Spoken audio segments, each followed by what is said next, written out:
know not why I am so sad. It wearies me.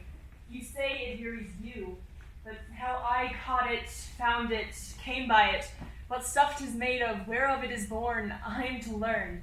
And such a one-wit sadness makes of me that I have much ado to know myself. Your mind is tossing on the ocean. There were your argosies and portly sail, like signors and rich burghers on the flood, or as it were the pageants of the sea, do overcure the petty traffickers, that curtsy to them do them reverence, as they fly by them with their woven wings. Believe me, sir, I had such venture forth. The better part of my affections would be with my books abroad. I should be still plucking the grass to know where ships to wind, and peering in maps for ports and piers and roads, and every object that might make me fear misfortune upon my ventures, out of doubt would make me sad. My wind cooling my broth, would blow me to an ague when I thought what harm I would too great I do at sea.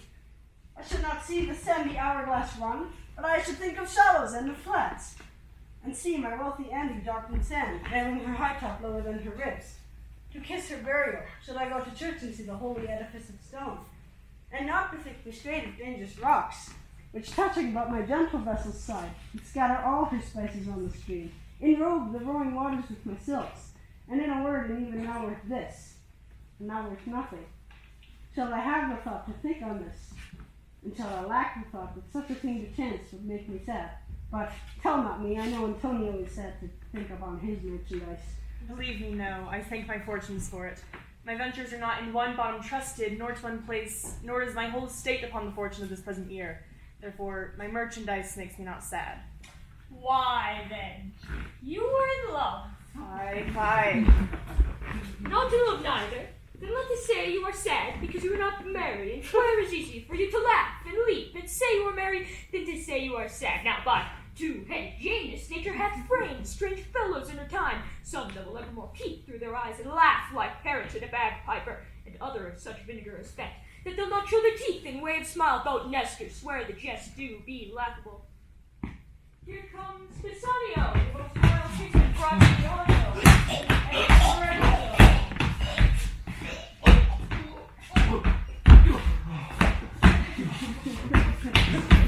Fare you well as we leave you with. I would have stayed till I had made you marry, if worthier friends had not prevented me. Your worth is very dear in my regard. I take it your own business calls on you, and you embrace the occasion to depart. Good morrow, my good lords. Good seniors both. When shall we laugh? Say when. You grow exceeding strange, must it be so? We'll make our leisures to attend on yours. My lord Bassanio, since you have now found Antonio, we too will leave you. But at dinner time, I pray you have in mind where we must meet.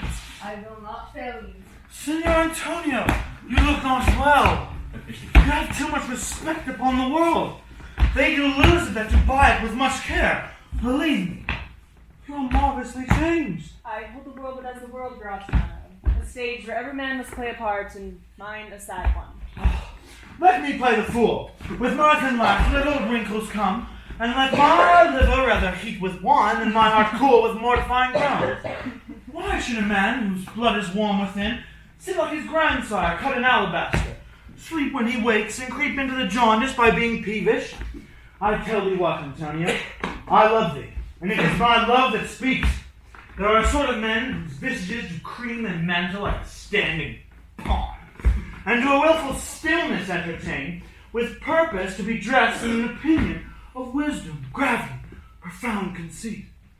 As who should say that I am historical, when I open my lips let no dog bark.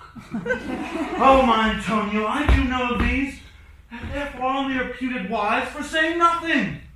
But I am very sure, if they should speak, would almost damn those ears, which hearing them might call their brothers fools.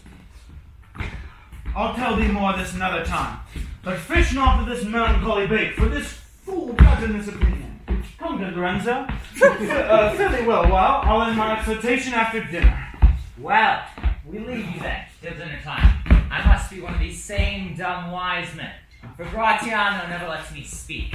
Keep my company but 2 years more, thou shalt not know the sound of thine own tongue. Very well, I'll grow a talker for this year. Thanks, faith, for silence is only commendable, and a neat's tongue dried and made not vendible. Woo! Why is that anything now? Graziano speaks an infinite deal of nothing, more than any man in all Venice.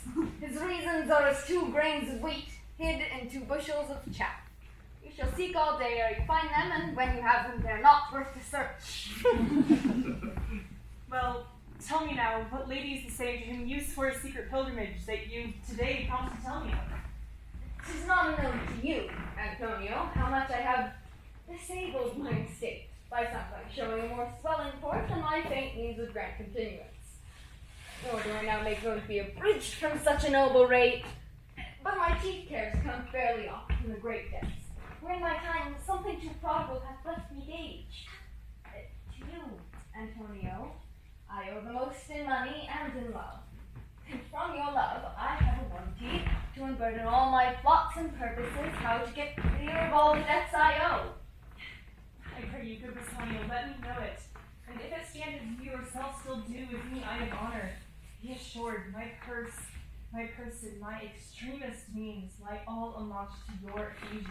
In my school days, when I had lost one shaft, I shot his fellow the self-same flight, the self-same way, with more divided watch to find the other 4.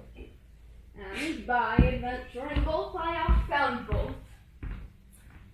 I urge this childhood proof because what follows is pure innocence. I owe you much, and like a willful youth, that which I owe is lost. But if you please, to shoot another arrow that soft way which you did shoot the first, I do not doubt as I will watch the aim, or to find both, or to bring your letter hazard back again and thankfully rest debtor for the first. You know me well, and hearing spent but time to wind about my love of circumstance. And out of doubt you do me no more wrong in making question of my uttermost than if you had made waste to all I have. And do but say to me what I should do, that in your knowledge may by me be done, and I am pressed unto it. Therefore speak. In Belmont is a lady richly left, and she is fair, fairer than that word, of wondrous virtues. Sometimes from her eyes I did receive fair, speechless messages. Her name is Portia, nothing undervalued to Cato's daughter, Brutus Portia. Nor is the wide world ignorant of her worth, for the 4 winds blow in from every coast renowned suitors. And her sunny locks hang on her temples like a golden fleece, making her seat in Belmont, Colchis Strand, and many Jasons come in quest of her. Oh, my Antonio, had I but the means to hold a rival place with one of them, I have a mind presages me such drift that I should questionless be fortunate. Thou knowest all my fortunes at sea. Neither have I money nor commodity to raise a present sum. Therefore, go forth. Try what my credit can in Venice do that shall erect even to the uttermost to furnish thee to Belmont, to fair Portia. Go, presently inquire, and so will I where money is. And I no question make, have it of my trust, or for my sake.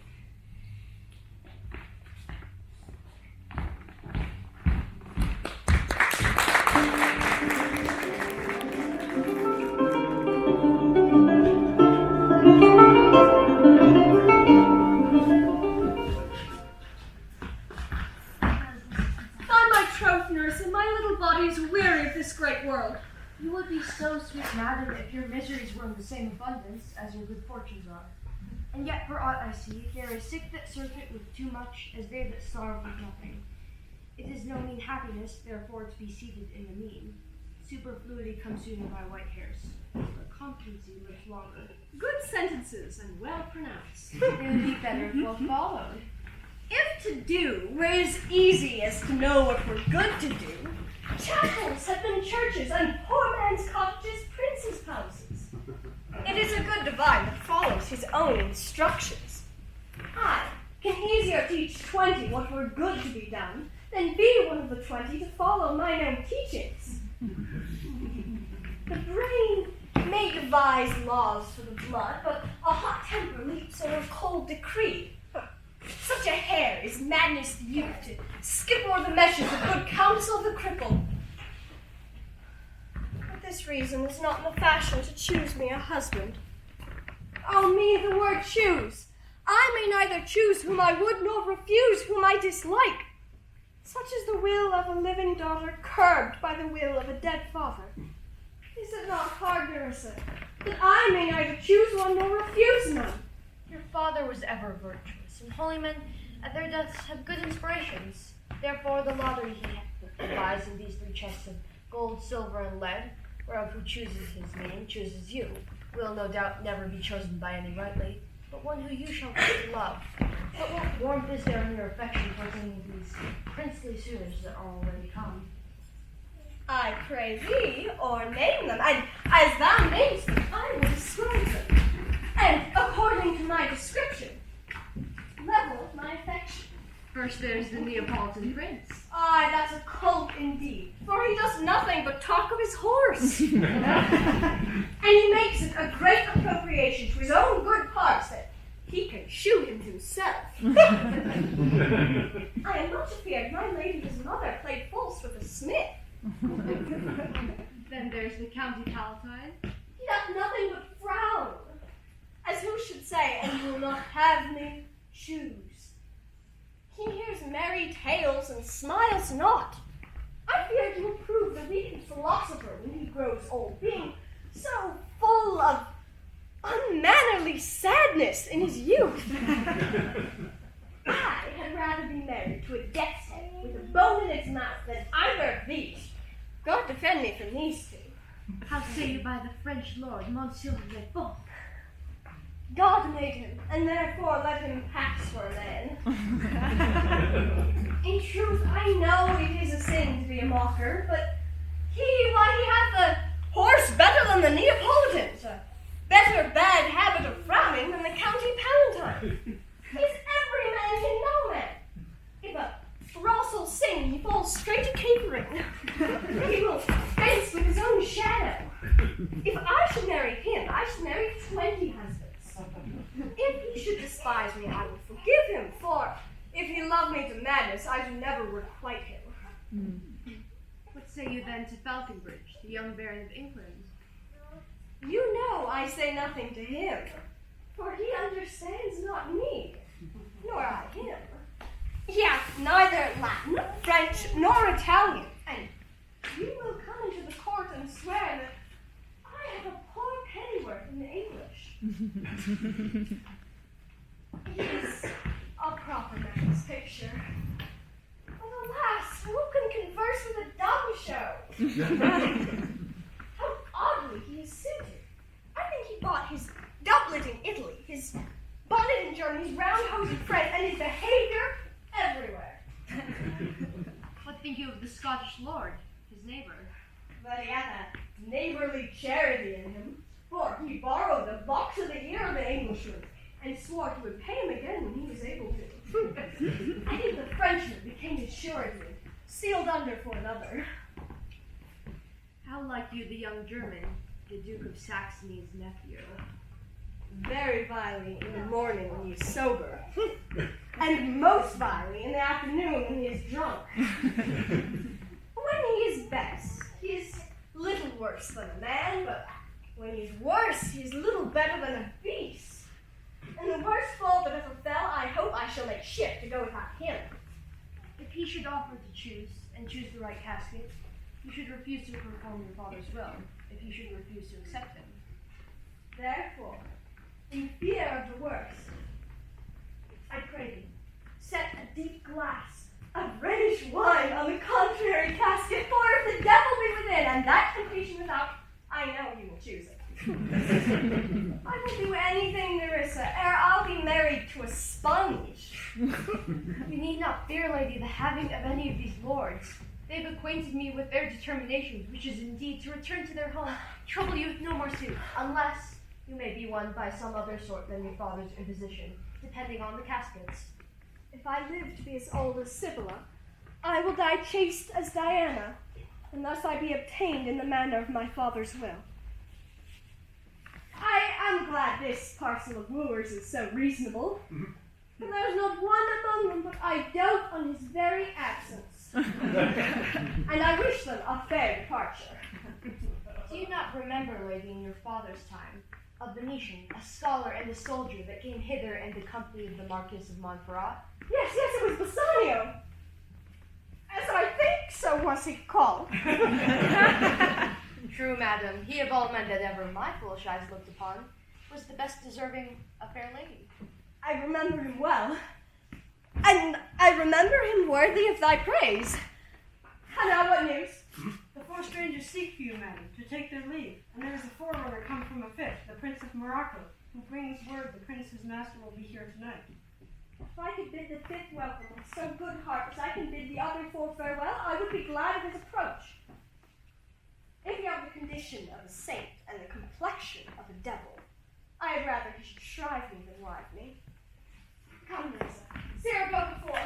Whilst we shut the gate upon one wooer, another knocks at the door.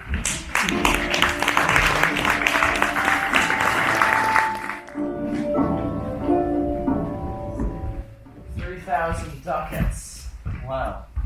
I served for 3 months, For 3 months. Wow. with which, as I told you, Antonio shall be bound. Antonio will become bound. Wow.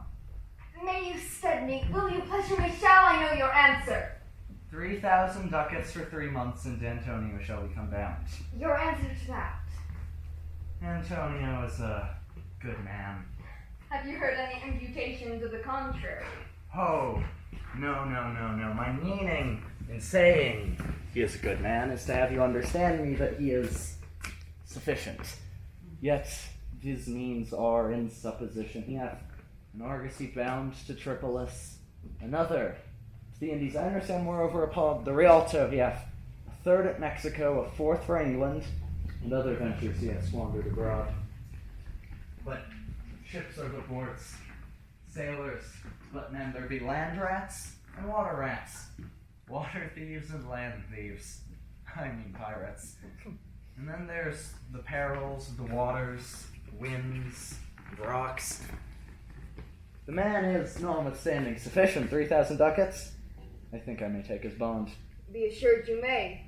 I will be assured I may, and that I may be assured I will bethink me. May I speak with Antonio? If it please you to dine with us. Yes, to smell pork. To eat of the habitation which your prophet, the Nazarite, conjures the devil into. I will buy with you, sell with you, walk with you, talk with you, and so following.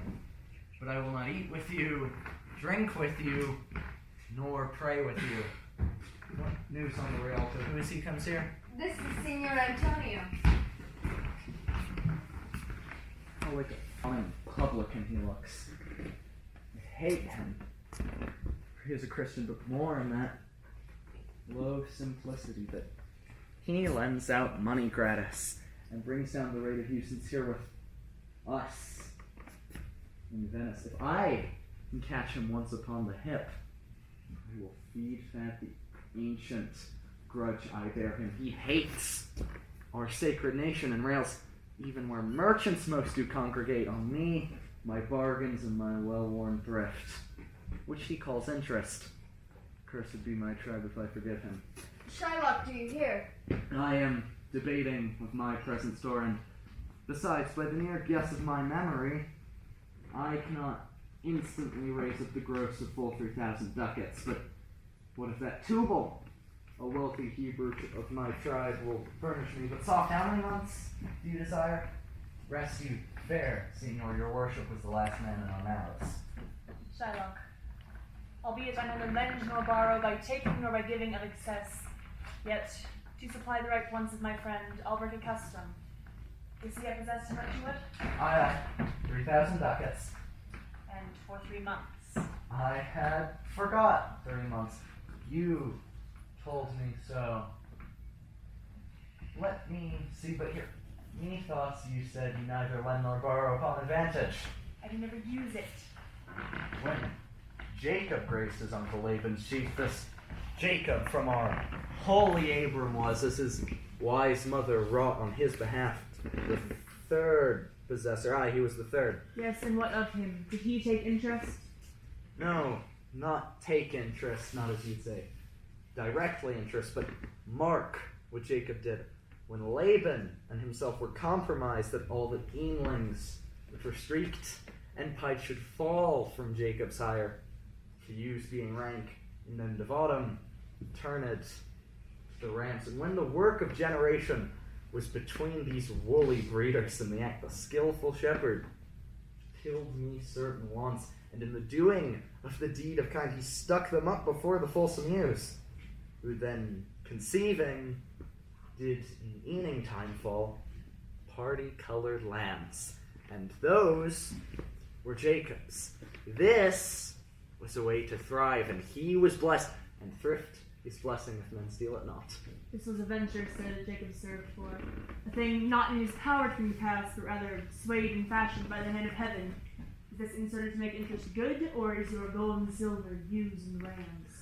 No, but I can make it breed as fast. But note me, Signor. Mark you this, Bassanio. The devil incites scripture for his purpose. An evil soul producing holy witness is like a villain with a smiling cheek. A goodly apple rotten at the heart. But what a goodly outside falsehood hath.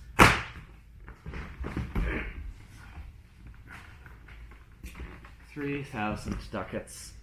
'Tis a good round sum. 3 months from 12. Let me see the rate. Well, Shylock, shall we be beholding to you? Signor Antonio, many a time and oft in the Rialto have you rated me about my monies and my usances. Still have I borne it with a patient shrug. For sufferance is the badge of all our tribe. You call me misbeliever, cut throat, dog, and spat upon my Jewish gabardine, all for the use of that which is mine own. Well, then, you come to me, you say, Shylock, we would have monies. You say so, you that did void your room upon my beard, and foot me as you would spurn a stranger cur over a threshold. Monies is your suit. What should I say to you? Should I not say, hath a dog money? Is it possible a cur should lend thee 3,000 ducats? Or should I bend low and in a bondsman's keen with bated breath and whispering humbleness say this? Fair sir, you spat on me a Wednesday last. Another time you called me dog. You spurned me such a day, and for these courtesies I'll lend you thus much money. I am as like to call thee so again, to spet on thee again, to spurn thee too. If thou wilt lend this money, lend it not as to thy friend, for when his friend takes free the buried metal of his friend, but rather lend it to thine enemy, who if he break thy may better face exact the penalty. Why, look you, how you start. I would be friends with you. Have your love and forget these shames you have stained me with. Supply your present wants. Take no doit of usance for my monies. You'll hear not of me.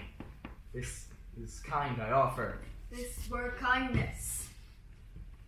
This kindness will I show. Go forthwith to me, the notaries, and seal me there your single bond, and in a merry sport, if you repay me not on such a day and such a place, such sum or sums as are expressed in the condition, let the forfeit be nominated for a fair pound of your flesh to be cut off in whatever part of your body pleaseth me. Content. Faith. I'll seal to such a bond, and you say there is much kindness in the Jew. Should not seal to such a bond for me. I'll rather dwell in my necessities. I fear not, man. I will not forfeit it. Within these 2 months, that's a month before this bond expires, I expect to turn up price 3 times the value of the bond. Oh, Father Abram, what these Christians are, whose own hard dealings teaches them suspect the thoughts of others. I pray you, tell me this. If he should break his day, what should I gain by the exaction of the forfeiture? A pound of man's flesh, taken from a man is not so profitable, estimable neither as the flesh of muttons, beefs, or goats. To buy his favor I extend this friendship. If you take it so, if not, adieu and for my love, I pray you all not. Yes, Shylock, I will seal unto this bond. Then meet me forthwith on Venice. Give him direction for this merry bond, and I'll go purse the ducat straight. See to that my house be left in the thrifty guard of an unfearful knave, and presently I'll be with you. I gently do. This Hebrew, but you're Christian, yours kind. I like not fair terms in a villain's mind. Come on, in this there can be no dismay. We ships will come a month before the day.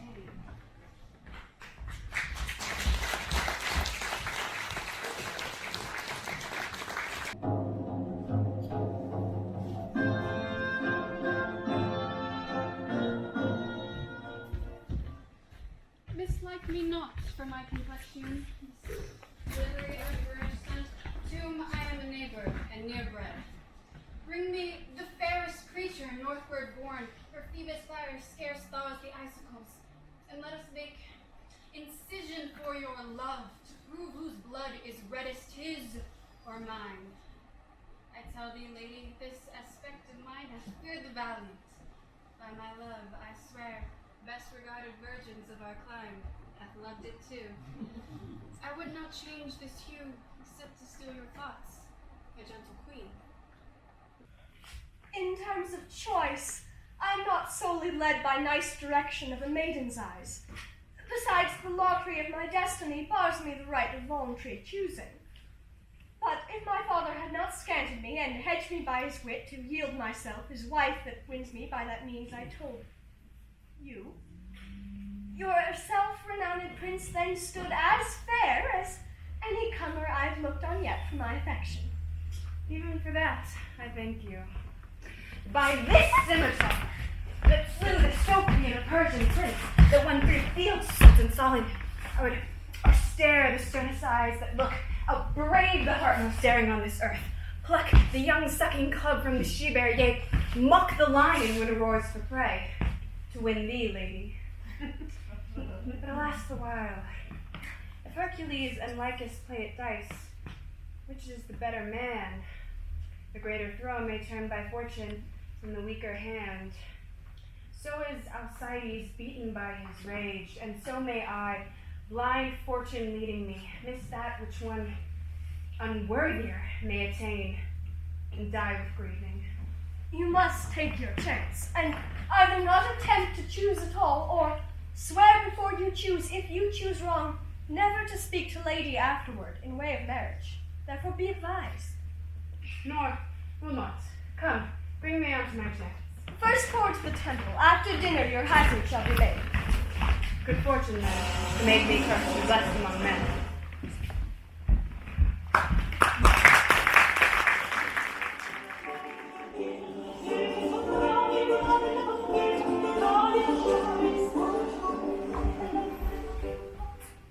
Certainly my conscience will serve me to run from this Jew, my master. The fiend. The fiend is at my elbow and tempts me, saying to me, Gobbo, Launcelot Gobbo, good Launcelot, or good Gobbo, or good Launcelot Gobbo, use your legs, take the stuff, run away. My conscience.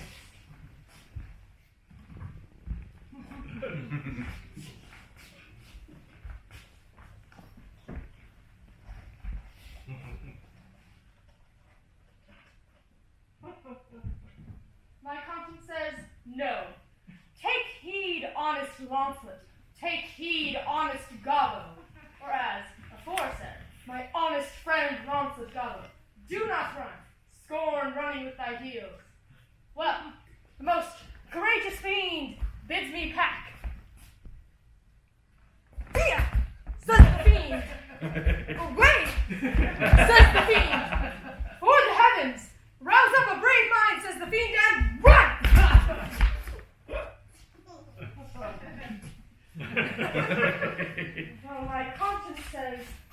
very wisely to me, my honest friend Launcelot, being an honest man's son, or rather, an honest woman's son, for my father did something smack, something grow too. He had a kind of taste. Well, my conscience says, Launcelot, budge not. Once it, budge not. Budge, budge, says the fiend. Budge not. Budge, Budge not. budge, Budge not. budge, Budge not.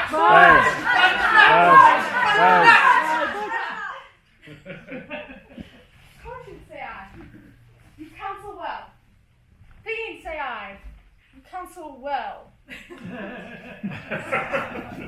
To be ruled by my conscience, I should stay with the Jew who, God bless the mark, is a kind of devil. And to run away should be ruled by the fiend, who, saving your reverence, is the very devil himself. Certainly, the Jew is the very devil incarnation.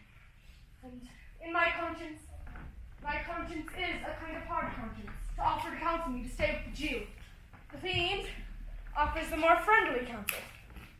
Well, fiend, my heels are at thy commandments.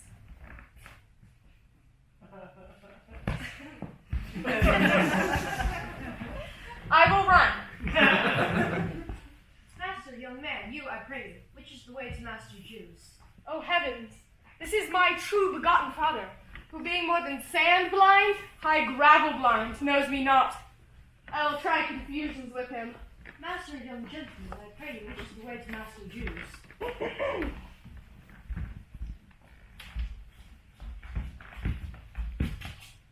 Turn on your right hand at the next turning. Marry, at the very next turning of all on your left. But at the very next turning, turn no hand, but turn down indirectly to the Jew's house. By God's sanctity, this will be a hard word to hit. Can you tell me if one Launcelot that was with him, well with him or no? Talk you of young Master Launcelot. Mark me now will I raise the waters. Talk you of young Master Launcelot. No master, sir. His father, though I say it, is an exceeding poor man, and God be thanked well to live. Let his father be what it will. Talk you of young Master Launcelot. Your worship's friend Launcelot, sir. Ergo, old man, ergo, I pray you. Talk you of young Master Launcelot. Of Launcelot ends up reaching mastership. Ergo, old man, ergo. Talk not of Master Launcelot, father, for the young gentleman, according to fate and destinies, and such odd things as the sisters three, and such branches of learning, is indeed deceased. Or as you might say in plain terms, gone to heaven. Mary, God forbid. The boy was the very staff of my age. I'm very proud. Do I look like a cudgel, a hollow post, a staff, or a prop? Do you know me, father? Alack the day, I know you not, young gentleman, but tell me, I pray you, is my boy, God rest his soul, alive or dead? Do you not know me, father? Alack, sir, I am sand blind, I know you not. You had your eyes, you might fail the known of me. There's a wise father that knows his own child. Give me your blessing. I will tell you news of your son. Truth will come to light. Murder cannot be hid long. A man's son may, but in the end, truth will out. Pray you, sir, stand up. I'm sure you are not Launcelot, my boy. No, I shall think of that, but I am sure I am Launcelot, your boy that was, your son that is, your child that shall be. I cannot think you are my son. I pray you, let's have no more pulling about it. I am Launcelot the Jew's man, and I'm sure Marjorie, your wife, was my mother. Her name is Marjorie indeed. All these swords, if thou be Launcelot, thou art mine own flesh and blood. Lord worship might he be. What beard hast thou? Thou hast got more hair on thy chin than Dobbin my bill horse has on his tail. Even that Dobbin's tail grew backward. I am sure he had more hair of his tail than I had on my face when I last saw him. Lord, how art thou changed? How dost thou and thy master agree? I have brought him a present. How greet it now?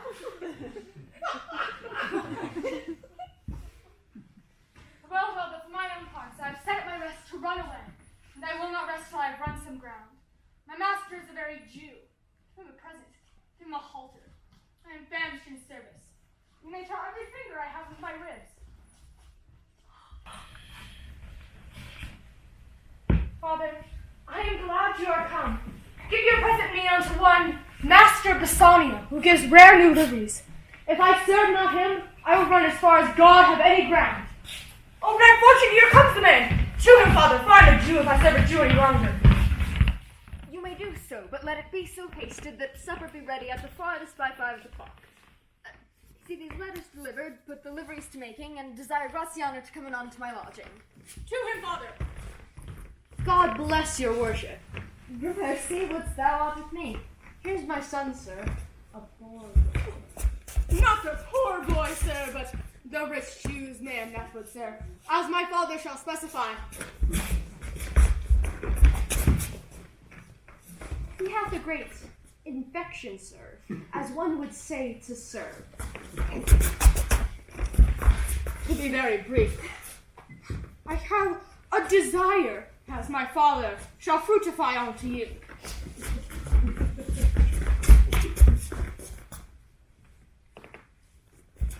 His master and me, saving your worship's reverence, are scarce, catered present.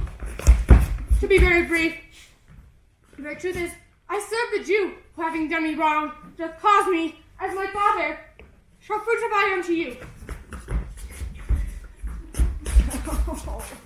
I have here a dish of doves that I would bestow upon your worship. And my suit is... The suit is impertinent to myself, as you shall know by this old man, though I say it, thou old man, yet poor man my father. For one speak for both, what would you? Serve you, sir. That is the very defect of the matter, sir. I know thee well. Thou hast obtained thy suit. The Shylock thy master spoke with me this day and hath preferred thee. If it be preferment to leave a rich Jew's service to come the follower of so poor a gentleman. The proverb is very well parted between my old master Shylock and you, sir. You have the grace of God, sir, and he hath enough. Thou speakst it well. Go, father, with thy son. Take leave of thy old master, and presently inquire my lodging out. Give him a livery more guarded than his fellows. See it done. Father, I cannot get service, no. I have no tongue in my head. But any man in Italy, fair take, to swear upon a book, I shall have good fortune. Here's a simple lying wife. Here's a small trifle of words. Alas, 15 wives is nothing. 11 widows and 9 maids is a simple coming in for one man. Escape drowning thrice, and to be in peril of my life at the edge of a featherbed. Here are simple schemes. If fortune be a woman, she's a good wench for this year. Father, come. I will take my leave of the Jews. I thank you, to think on this. These things being bought and orderly bestowed, return in haste, for I do this tonight my best esteemed acquaintance. My best endeavors shall be done here. Where's your master? Yonder, sir, he walks. Signor Bassanio! Graziano! I have a suit to you. You have obtained it. You must not deny me. I must go with you to Belmont. Why then you must. But hear me, Graziano. Thou art too wild, too rude, and bold to voice. The parts of the country happily enough. And in such eyes as ours, are not false. But whether art not known, why, there they show something too liberal. Pray, take pain to ally with some cold drops of modesty, thy skipping spirit. Lest through thy wild behavior I be misconcert in the place I go and lose my health. Signor Bassanio, hear me.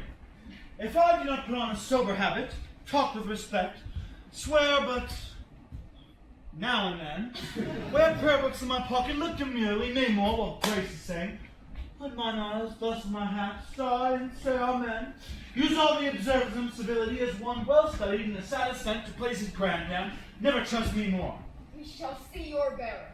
Nay, but I bar tonight. You shall not gauge me by what we do tonight. That, in pity. I entreat you rather to put on your boldest suit of mirth. We have friends hence tonight the purpose merriment. But very well, I have some business. And I must Lorenzo and the rest, but we will visit you at supper time.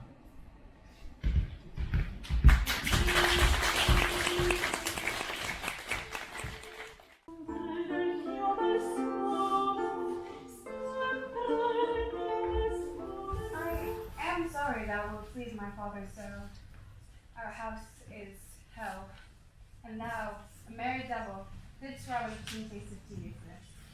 But fare thee well. There is a ducat for thee. And Launcelot, soon at supper shalt thou see Lorenzo, who is thy new master's guest. Give him this letter. Do it secretly. And so farewell. I would not have my father see me talk with thee. Adieu, most beautiful pagan, most sweet Jew. If a Christian, do not play the knave and get thee. I am much to see. But adieu. These foolish drops do somewhat darken my manly spirit. Adieu. Farewell, good Launcelot. Alack, what heinous sin is it in me to be ashamed to be my father's child? But though I am a daughter to his blood, I am not to his manners. O Lorenzo, if thou keep promise, I shall end this strife, become a Christian, and thy loving wife.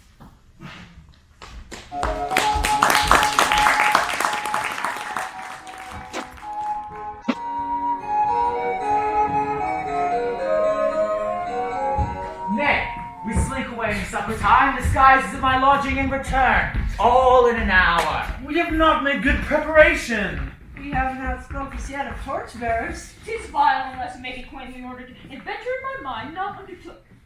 'Tis now but 4 o'clock. We have 2 hours to furnish us. Friend Launcelot, what's the news? It shall please you to break up this, and it shall seem signified. I know that hand. In faith, 'tis a fair hand. And whiter than the paper that is writ on is the fair hand that writes. Love news and faith. By your leave, sir. Whither goest thou? Nay, sir, that my old master due to sup tonight with my new master, the Christian. Hold here. Take this. Tell gentle Jessica I will not fail her. Speak it privately. Go, gentlemen! Will you prepare you for this mass tonight? I have provided a torch there. I marry, I'll be gone about it straight. And so will I. Meet me in Gratiano's lodging some hour hence. 'Tis good we do so. Was not that a letter from fair Jessica? I must needs tell thee all. She hath directed how I will take her from her father's house. What gold and jewels she is furnished with. What page's suit she hath in readiness. If e'er the Jew her father come to heaven, it'll be for a gentle daughter's sake.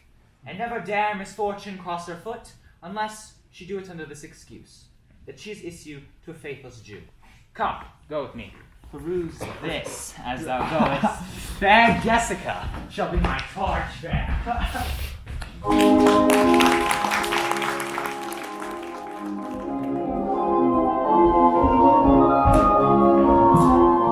Thou shalt see thine eyes shall be thy judge, the difference of old Shylock and Bassanio. What, Jessica? Thou shalt not gormandize as thou hast done with me. What, Jessica? And sleep and snore and rend apparel out. Why, Jessica, I say. Why, Jessica! Who bids thee call? I do not bid thee call. Your worship was wont to tell me I could do nothing without bidding. Call you? What is your will? Jessica, my girl, I am bid forth supper. There are my keys, but wherefore should I go? I'm not bid for love. They flatter me, but yet I'll go in hate to feed upon the prodigal Christian. Jessica, my girl, look to my house. There is some deliberating towards my rest, for I could dream of my bags tonight. Go, my young master does expect your reproach. So do I his. And they have conspired together. I will not say you shall see mass. But if you do, it was not for nothing that my nose full of bleeding. On Black Monday last, following up that same day on Ash Wednesday, was 4 years in the afternoon. What are their masks? Hear you me, Jessica, when you hear the drum and the vile squealing. For I next life, clamber not you up to the casements then, nor thrust your head into the public street to gaze on Christian fools with varnished faces, but stop my house's ears. I mean my casements. By Jacob's staff, I swear I have no mind of feasting forth the night, but I will go. Go you before me, Circe, I will come. I will go before, sir. Mistress, look out your window for all of this. There will come a Christian by. It will be worth a Jew aside. What says that fool of Hagar's offspring, huh?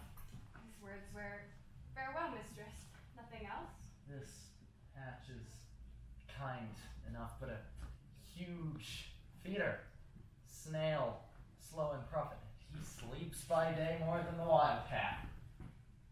Drones hide not with me, therefore I part with him, and part with him to one that I would have him waste his borrowed purse.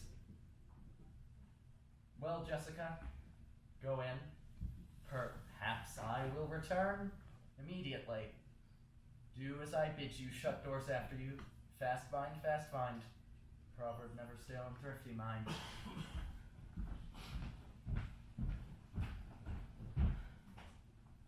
Farewell. Make my fortunes be not crossed. I am a father to a daughter lost.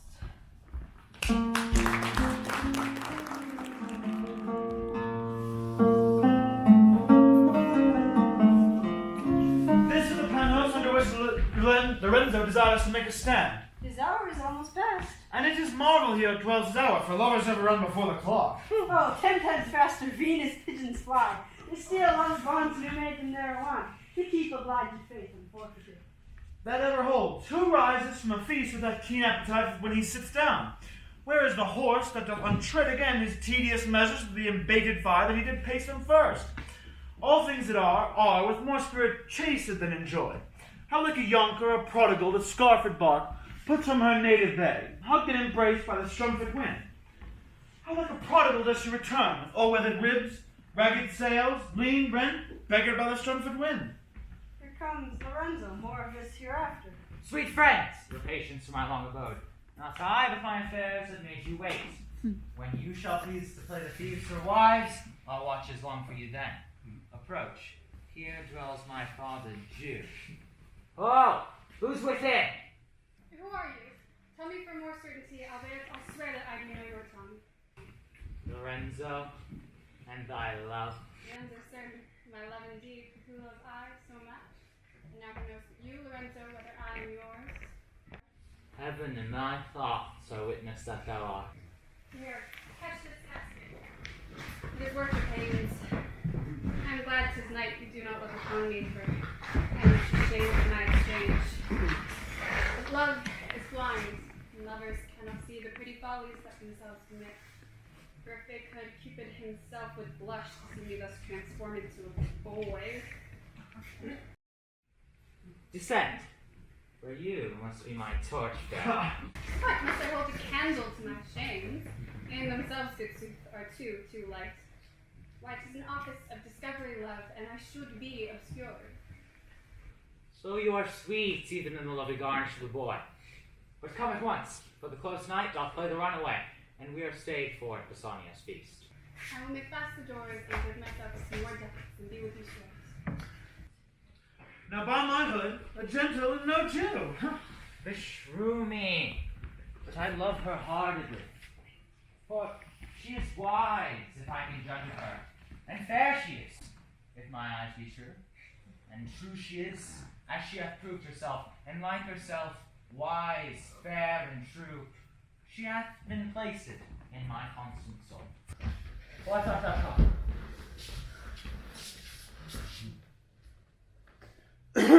On, gentlemen, away! Our masking mates by this time for us step. Who's there? Senor Antonio? I brought Tiano. Where are all the rest? 'Tis 9 o'clock. Our friends all stay for you.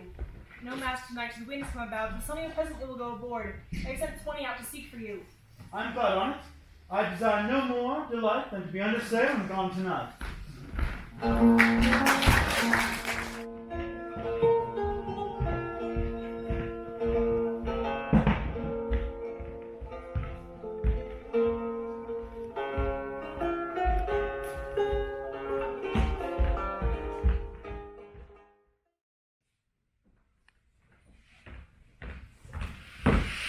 Draw aside the curtains and discover the several caskets to this noble prince. Now make your choice. The first, of gold, which this inscription bears. Who chooseth me shall gain what men desire. The second, silver, who this promise carries. Who chooseth me shall get as much as he deserves. The third, dull lead, with warning all is blunt. Who chooseth me must give and hazard all he hath. How shall I know if I do choose the right? The one of them contains my picture, Prince. If you choose that, then I am yours withal. Some god direct my judgment. Let me see. I will survey the inscriptions back again.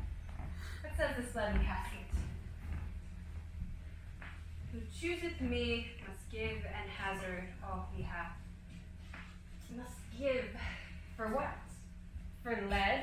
Hazard for lead? This casket threatens. Men that hazard all do it in hope of fair advantages. A golden mind stoops not to shows of dross. I'll then nor give nor hazard aught for lead. What says the silver with her virgin hue? Who chooseth me shall get as much as he deserves. Much as he deserves. Pause there, Morocco, and weigh thy value with an even hand. Thou beest rated by thy estimation. Thou dost deserve enough, and yet enough may not extend so far as to the lady. And yet to be feared of my deserving were but a weak disabling of myself. As much as I deserve, why that's the lady. I do in birth deserve her, and in fortunes, in graces and in qualities of breeding. But more than these, in love I do deserve. But if I stray no further, show it's here. Let's see once more this saying engraved in gold. Who chooseth me shall gain many men desire. Why that's the lady, for all the world desires her. In the four corners of the earth they come to kiss this shrine, this mortal breathing saint. The Hyrcanian deserts and the vasty wilds of wide Arabia are as thoroughfares now for princes come to view fair Portia. The watery kingdom whose ambitious head spets in the face of heaven is no bar to stop the foreign spirits, they come as o'er a brook to see fair Portia. One of these three contains her heavenly picture. Is it like that lead contains her? For damnations have been so base a thought. 'Twere too gross to rib her saircloth in the obscure grave. Or shall I think in silver she's immured, being 10 times undervalued to tried gold? Oh, sinful thought, never so rich a gem was set in worse than gold. They have in England a coin with the figure of an angel stamped in gold. But that's unsculpted upon. But here, an angel in a golden bed lies all within. Deliver me the key. Here do I choose, and drive I as I may. Now take it, Prince, and if thy form lies there, then I am yours.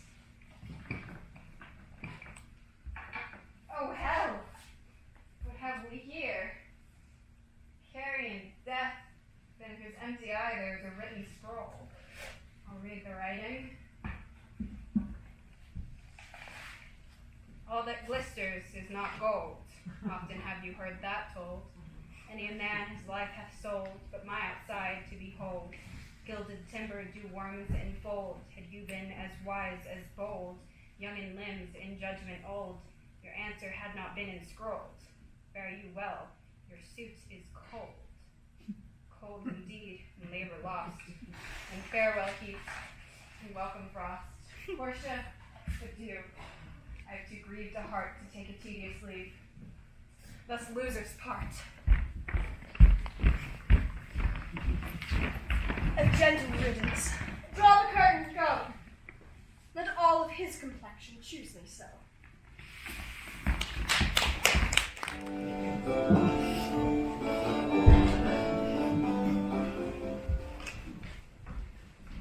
My man is Bassanio under sail. With him is Gratiano gone along, and in the ship I am sure Lorenzo is not. The villain Jew without cries raised the Duke, who went wicked to search Bassanio's ship. He came too late. The ship was under sail. But there the Duke was given to understand that in a gondola were seen together Lorenzo and his amorous Jessica. Besides, Antonio certified the Duke they were not with Bassanio and his ship. I never heard a passion so confused, so strange, outrageous, and so variable, as the dog Jew did utter in the streets. Oh my daughter, oh my ducats, oh my daughter, fled with a Christian, oh my Christian ducats, justice the law, my ducats, and my daughter, see in the bag, 2 silver bags of ducats, of double ducats, stolen from me, by my daughter, and Jews, 2 stones, 2 rich and precious stones. Stolen by my daughter. Justice find the girl. She hath the stones upon her, and the ducats. Oh, why all the boys in Venice follow him, crying, his stones, his daughter, and his ducats. Let good Antonio look he keep his day, or he shall pay for this. Very well remembered. I reasoned with a Frenchman yesterday, who told me in the narrow seas that part the French and English they miscarried a vessel of our country richly fraught. I thought upon Antonio when he told me and wished in silence that it would not please. You are best to tell Antonio what you hear, yet do not sell me, for it may grieve him. A kinder gentleman, Prince, not the earth. I saw Bassanio and Antonio part. Bassanio told him he would make some speed of his return, he answered. Do not so. Love not business for my sake, Bassanio, but stay the very ripening of the time. And for the Jew's bond of which he hath with me, let it not enter in your mind of love. Be merry and employ your chiefest thoughts to courtship, in such fair ostensive love, as shall conveniently become you there. And even there his eye being big with tears, turning his face, he put his hand behind him, and with affection wondrous sensible, he wrung Bassanio's hand and said in pardon. I think he only loves the world for him, I pray thee. Let us go and quicken his abrasive heaviness with some delight or other. To himself.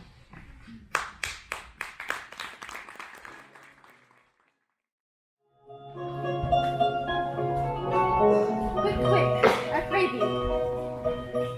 Draw the curtain straight. The Prince of Aragon hath changed his oath, and comes to his election presently.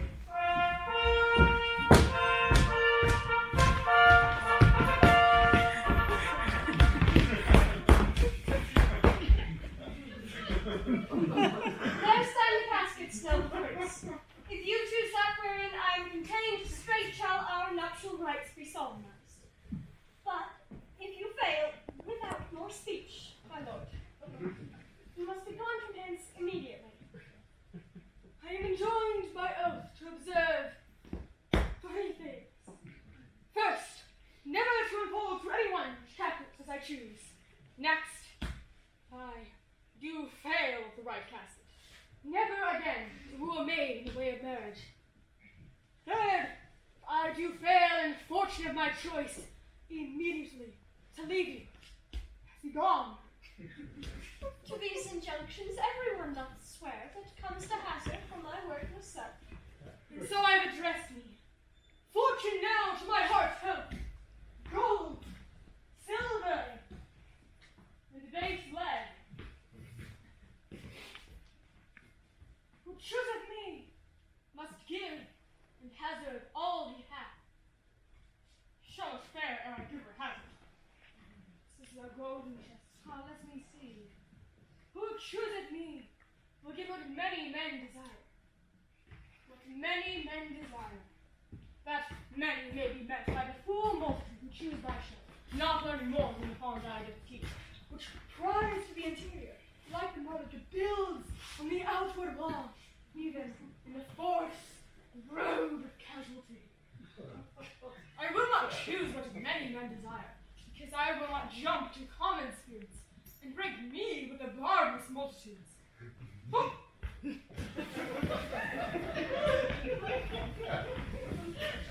Why then to thee, thou silver treasure house, tell me once more what title thou dost bear. Show that me will get as much as he deserves. As much as he deserves. And well said too. For who would go about to cause him fortune and be honorable without the stamp of mirth? Let none presume to wear an undeserved dignity. Oh, the estates, degrees, and offices were not derived corporately, and that clear honor purchased from the mirth of the wearer. How many men should cover that stand bare? How many be commanded that command? How much low pleasantry would be gleaned from the true seed of honor? And how much honor picked from the chaff and the ruin of the times? Well, but to my choice.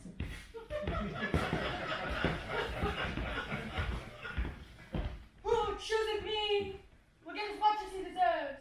Give me the key, and instantly unlock my fortunes here.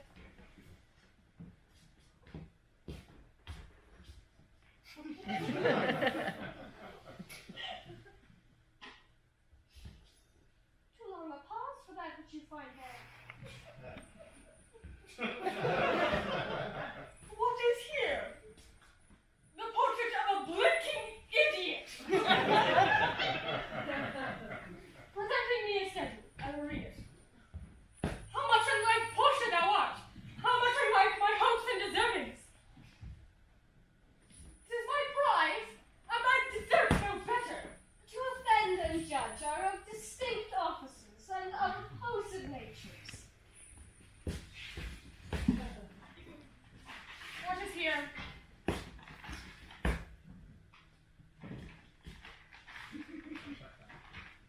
The fire 7 times tried this, 7 times tried that judgment is, that did never choose amiss. There be some that shadows kiss, such have but a shadow's bliss. There be fools alive awis, silvered ore, and so was this. Take whatever wife thou wilt to bed, I will ever be your head. So be gone, you are sped. Still more fool I shall appear by the time I linger here. With one fool's head I came to woo, but now I go away with 2.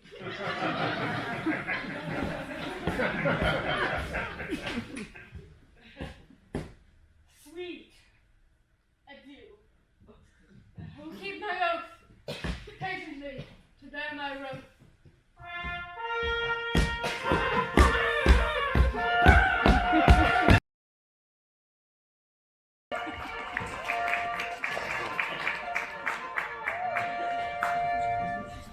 Thus hath the candle singed the moth.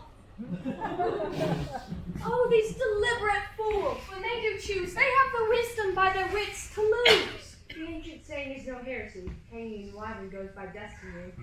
Come, draw the curtain, Nerissa. Where's my lady? Here, what would my lord?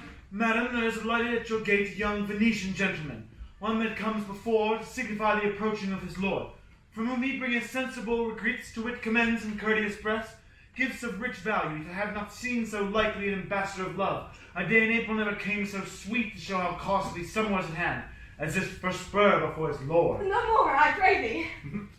I'm half in fear thou wilt say anon he is some kin to thee, thou spendest such high gay wit in praising of him. Come, come, Nerissa, for I long to see quick Cupid's post that comes so mannerly. The song your lord loveth, I will read.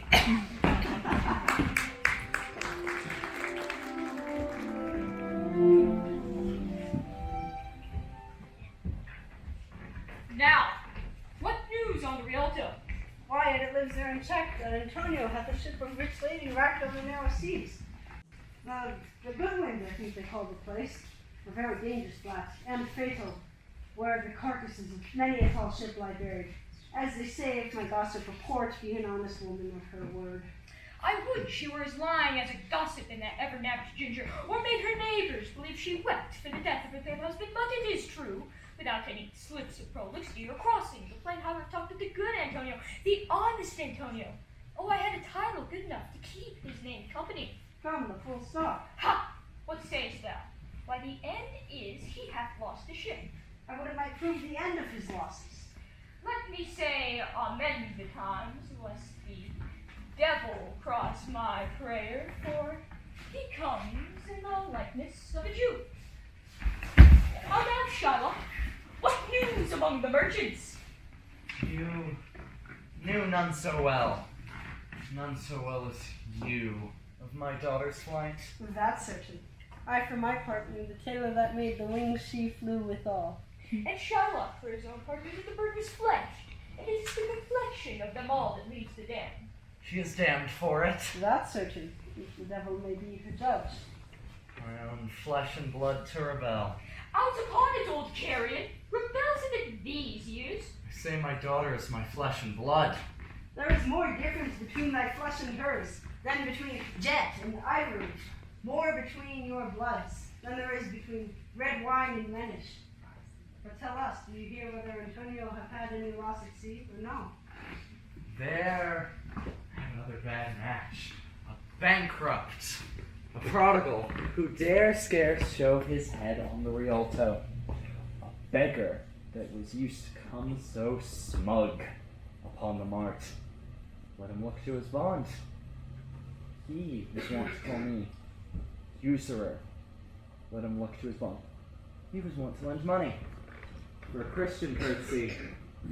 Let him look to his bond. Why, I am sure if he forfeit, thou wilt not take his flesh. What's that good for?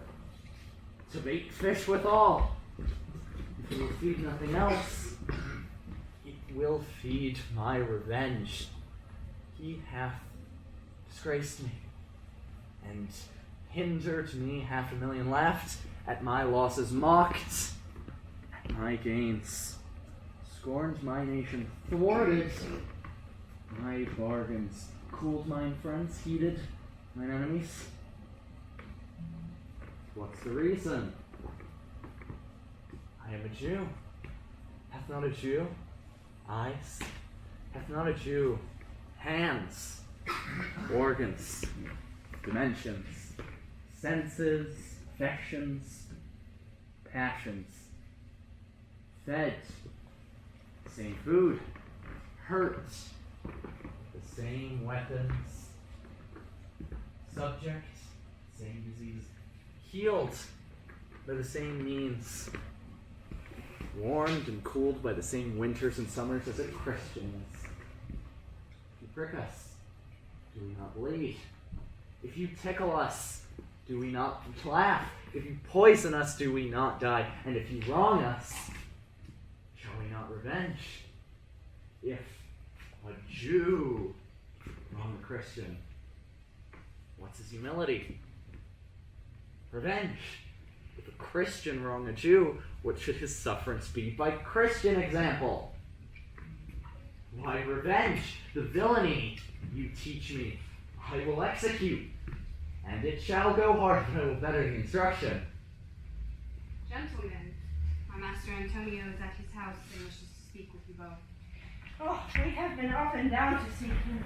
Here comes another of the tribe. A third cannot be matched, lest the devil himself turn Jew.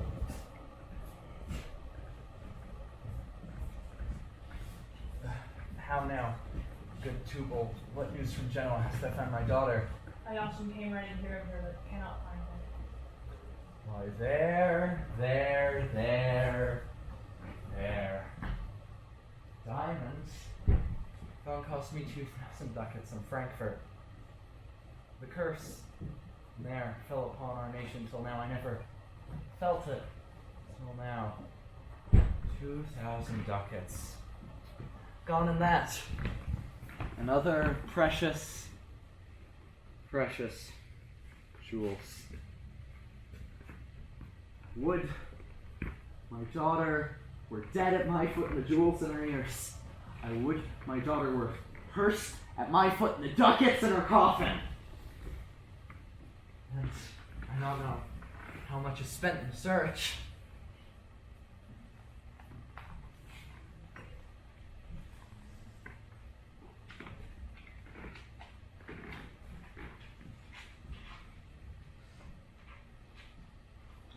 Why, the loss upon loss.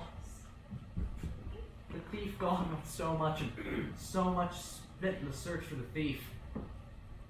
No satisfaction, no revenge nor no ill luck, but what alights my shoulders.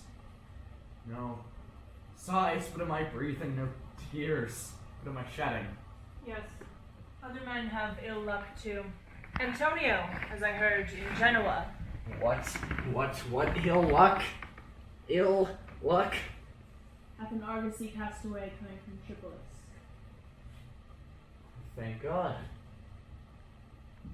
I thank God. Is it true? Is it true? I spoke with some of the sailors who escaped throughout. Good news, good news. Heard in Genoa. Your daughter spent in Genoa, as I heard, one night, 40 ducats. Now, sticks a dagger in me, Tubal. You'll never see my gold again. 40 ducats at a sitting. 40 ducats. There came diverse of Antonio's creditors to my company in Venice that swear we cannot choose but brave. I am glad of it. I'll plague him. I'll torture him. I am glad of it. One of them showed me a ring he had of your daughter, for a monkey. Out upon her, thou torturest me, Tubal. Here's my turquoise. I had it of Leo when I was a bachelor. I would not have given it for a wilderness of monkeys. But Antonio is certainly undone. Nay, it's true. That's very true. Go feed me an officer. Bespeak him a fortnight before. If he forfeit, I will have the heart of him. For were he out of Venice, I will make what merchandise I can. Go, Tubal, meet me at our synagogue. Go, good Tubal, at our synagogue, Tubal.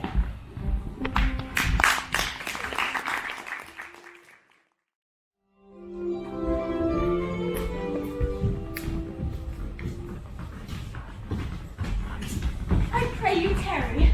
Pause a day or two before you pass it, for in choosing wrong, I lose your company. Therefore forbear a while. There's something tells me, but it is not love. I would not lose you. And you know yourself, the hate counsels not in such equality. But lest you should not understand me well, and yet a maiden hath no tongue but thought, I would detain you here some month or two before you venture for me. I should teach you how to choose right. Then I'm forsworn. So will I never be, so may you miss me, but if you do, you'll make me wish a sin that I had been forsworn. Beshrew your eyes. They have o'erlooked me and divided me. One half of me is yours, the other half yours. Mine own, I would say, but if mine, then yours, and so all yours. All these naughty times puts bars between the owners and their rights, and so though yours, not yours. Prove it so. Let fortune go to hell for it, not I. I speak too long, but 'tis to pace the time, to eke it and to draw it out in length, to stay you from election. Let me choose, For as I am, I live upon the rack. upon the rack, Bassanio. Why then, confess what treason there is mingled with your love. None but that ugly treason of mistrust, which makes me fear the enjoying of my love. There may as well be amity and light. Between snow and fire is treason and my love. Aye, but I fear you speak upon the rack, where men enforce it to speak anything. Promise me life and I'll confess the truth. Why then confess and live? Confess and love had been the very sum of my confession. Oh, happy torment, when my torture doth teach me answers for deliverance. But let me to my fortune in caskets. Away then. I am locked in one of them.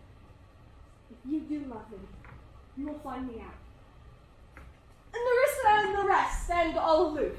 Let the music sound while he doth make his voice. Then if he lose, he makes a swan-like end, fading in music.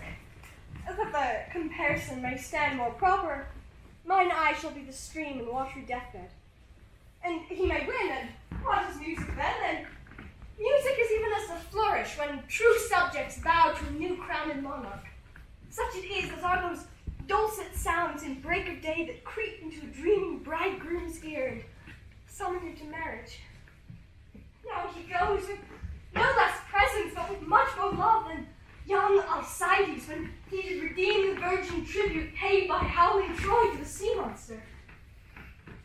I stand for sacrifice. The rest aloof of the Dardanian wives with blurred visages come forth to view the issue of the exploit. Go, Hercules, live thou, I live, with much more dismay I view the sight than thou that makes the fray.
Deceived with ornament.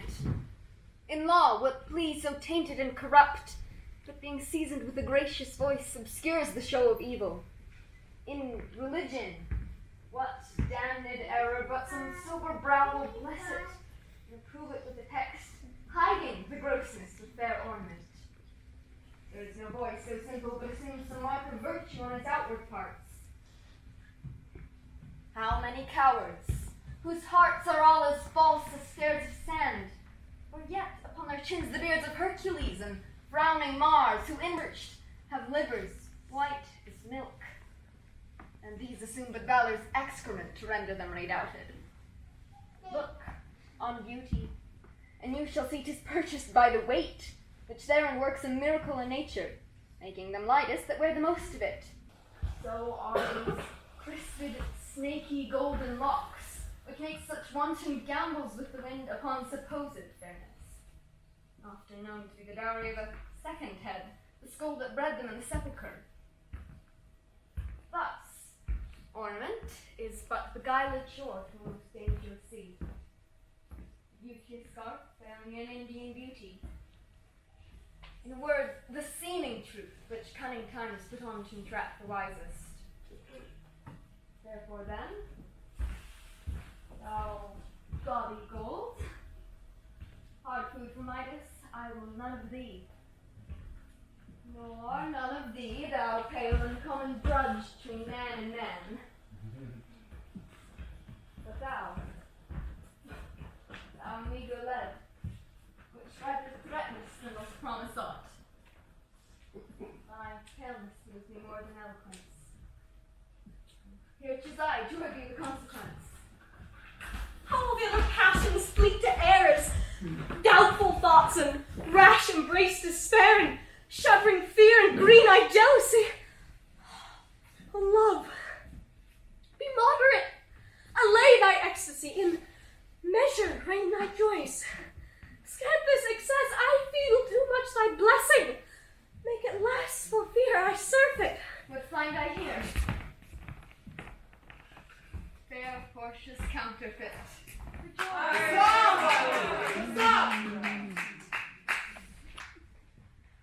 What demigod hath come so near creation? Moved these eyes. Whether riding on the balls of mine, seen they in motion. Here are severed lips, parted with sugar breath.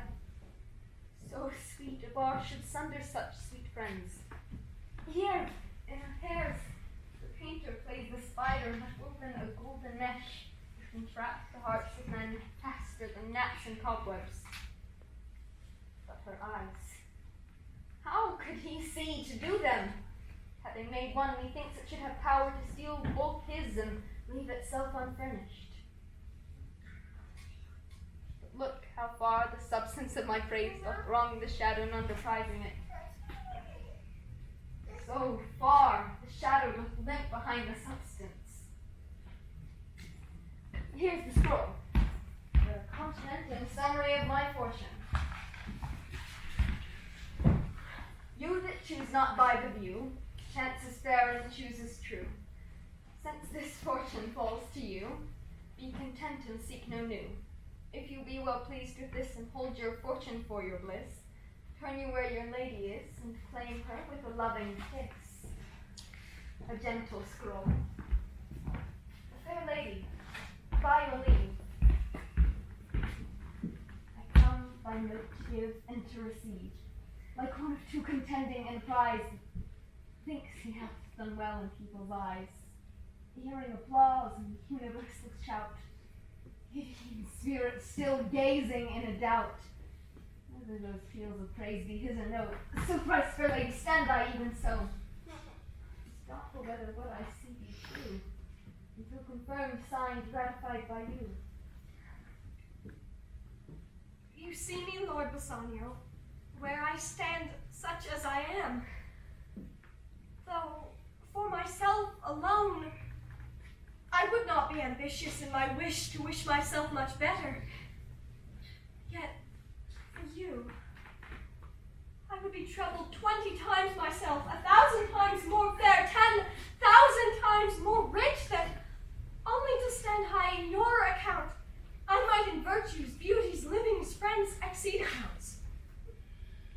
But the full sum of me is sum of nothing, which to term engrossed is an unlessoned girl, unschooled, unpracticed. Happy in this she is not yet so old that she may learn. Happier than this she is not bred so dull that she can learn. Happiest of all is that her gentle spirit commits itself to yours, to be directed as from her lord, her governor, her king, myself, and what is mine to you and yours is now converted. But now I was the lord of this fair mansion, master of my servants, queen o'er myself, and even now, but now this house, these servants, and this same myself are yours, my lord. I give them with this ring, which, when you part from, lose be my advantage to exclaim on you. Madam, you have bereft me of all words. Only my blood speaks to you in my veins, and there is such confusion in my powers, as after some oration fairly spoke by the loved prince, there doth appear among the buzzing, pleased multitude, for every something being blent together turns to a wild of nothing, save of joy expressed and not expressed. But when this ring parts from this finger, then parts life from hence, will then be bold to say Bassanio's dead. My lord and lady, it is now our time to have stood by and seen our wishes prosper, to cry, good joy. Good joy, my lord and lady. My lord Bassanio, my gentle lady, I wish you all the joy that you can wish, for I am sure you can wish none from me. But when your honours mean to solemnize the bargain of your faith, I do beseech you, even at that time, I may be married too. With all my heart, so thou canst get a wife. I thank your lordship. You have got me one. My eyes, my lord, can look as swift as yours. You saw the mistress? I beheld the maid. You loved, I loved, for intermission no more pertains to me, my lord, than you. Your fortune stood upon the castles there, and so did mine as the matter falls. For wooing here until I sweat again, and swearing to my very roof was dry with oaths of love, I got a promise of this fair one, promise last to have her love, provided that your fortune achieved her master's. Is this true, Nerissa? I haven't made it so you said please to call. And do you, Graziano, mean good faith? Yes, faith, my lord. You shall be much honored in your marriage. We'll play with them the first boy for 1,000 ducats. What? Stick down? No, we shall ne'er win at that sport and stake down. But who comes here? Lorenzo and his infidel. What, my old Venetian friend Salario? Lorenzo and Salario, welcome hither. That the youth of mine interest here have power to bid you welcome. By your leave, I bid my very friends and countrymen, sweet Portia, welcome. And so do I, my lord. They are entirely welcome. I thank your honor. For my part, my lord, my purpose was not to have seen you here. But beating Salario, by the way, he did entreat me, past all saying nay, to come with him along. I did, my lord, and I have reason for it. Signor Antonio commends him to you. Ere I ope his letter, I pray you tell me how my good friend doth. Not sick, my lord, unless it be in mind, nor well unless in mind. His letter will free his estate. Nerissa, Chion, stranger, bid her welcome. Your hand, Salaria? What's the news from Venice? How doth that royal merchant good Antonio? I know you will be glad of our success. We are the Jasons, be it one that flees. How would you have won the fleece that he hath lost? There's some shrewd contents in yon same paper that steals the color from Bassanio's cheek. Some dear friend dead, else nothing in the world could turn so much the constitution of any constant man. But worse and worse. We believe, Bassanio, I am half yourself, and I must freely have the half of anything that this same paper brings you. Oh, sweet Portia, here are a few of the unpleasantest words that ever blotted paper. Sweet lady, when I did first impart my love to you, I freely told you all the wealth I had ran in my veins. I was a gentleman, and then I told you true. And yet, dear lady, rating myself at nothing, you shall see how much I was a braggart. When I told you my state was nothing, I should then have told you that I was worse than nothing. I have indeed engaged myself to a dear friend. Engaged my friend to his mere enemy to feed my means. Here is a letter, lady. The paper as the body of my friend, and every word in it a gaping wound issuing life blood. But is it true, Salario? Hath all his ventures failed? What? Not one hit from Tripolis, from Mexico, from England, from Lisbon, Barbary, and India. And not one vessel escaped the dreadful touch of merchant marring rocks. Not one, my lord. It should appear that if he had the present money to discharge the Jew, he would not take it. Never did I know a creature that did bear the shape of man, so keen and greedy to confound a man. He plies the duke at morning and at night, and doth impeach the freedom of his state if they deny him justice. 20 merchants, the Duke himself, and the Magnificos of greatest port have all persuaded with him, but none can drive him from the envious plea of forfeiture, of justice, and his bond. When I was with him, I have heard him swear to Tubal and choose his countrymen that he would rather have Antonio's flesh than 20 times the value of the sum he did owe him. And I know, my lord, law, authority, and power deny not, will go hard before Antonio. Is it your dear friend that is thus in trouble? Dearest friend to me, kindest man, best conditioned and unwearied spirit in doing courtesies, and one in whom the ancient Roman honor more appears than any that draws breath in Italy. What sum owes he to you? For me, 3,000 ducats. What? No more? Pay him 6,000 and deface the bond. Double 6,000 and then treble that before a friend of this description shall lose a hair at Bassanio's fault. First, go with me to church and call me wife, and then away to Venice to your friend. For never shall you lie by Portia's side with an unquiet soul. You shall have gold, pay the petty debt 20 times over. When it is paid, bring your true friend along. My maid Nerissa and myself meantime shall live as maids and widows. Come, away, for you shall hence upon your wedding day. Bid your friends welcome, show a merry cheer. Since you are dear bought, I will love you dear. But let me hear the letter of your friend. Sweet Bassanio, my ships have all miscarried. My creditors grow cruel. My estate is very low, my bond to the Jew is forfeit. And since in paying it, it is impossible I should live. All debts are clear between you and I. If I might but see you at my death, notwithstanding you of your pleasure. If your love do not persuade you to come, let not my letter. Oh, love, dispatch all business and be gone. Since I have your good leave to go away, I will make haste. But till I come again, no bed shall e'er be between us, nor rest be interposer twixt us twain.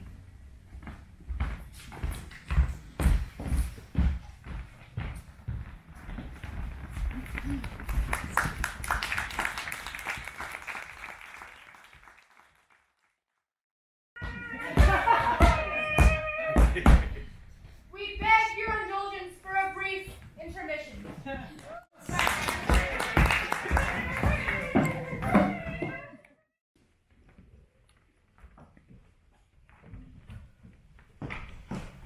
Jailer, look to him. This is the fool that lends out money credits. Jailer, look to him. Hear me, good Shylock. I will have my bond. Speak not against my bond. I have an oath, and I will have my bond. Thou callest me dog, before thou hadst the cause, but since I am a dog, beware my fangs. The Duke shall grant me justice. I do wonder, thou naughty jailer, that thou art so fond to come abroad with him at his request. I pray thee, hear me speak. I'll have my bond. I will not hear thee speak. I'll have my bond, and therefore speak no more. I'll not be made a soft and dull-eyed fool to shake the head, relent, and sigh, and deal to Christian intercessors. Follow not. I'll have no speaking. I will have my bond. It is the most impenetrable cur that ever kept with men. Let him alone. I'll follow him no more with bootless prayers. He seeks my life. His reasons well I know.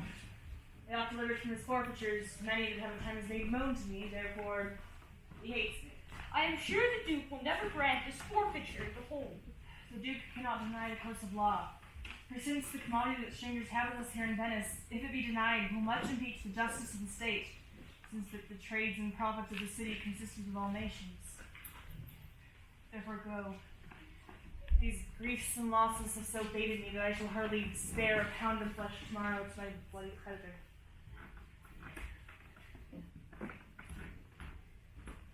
Well, jailer, on.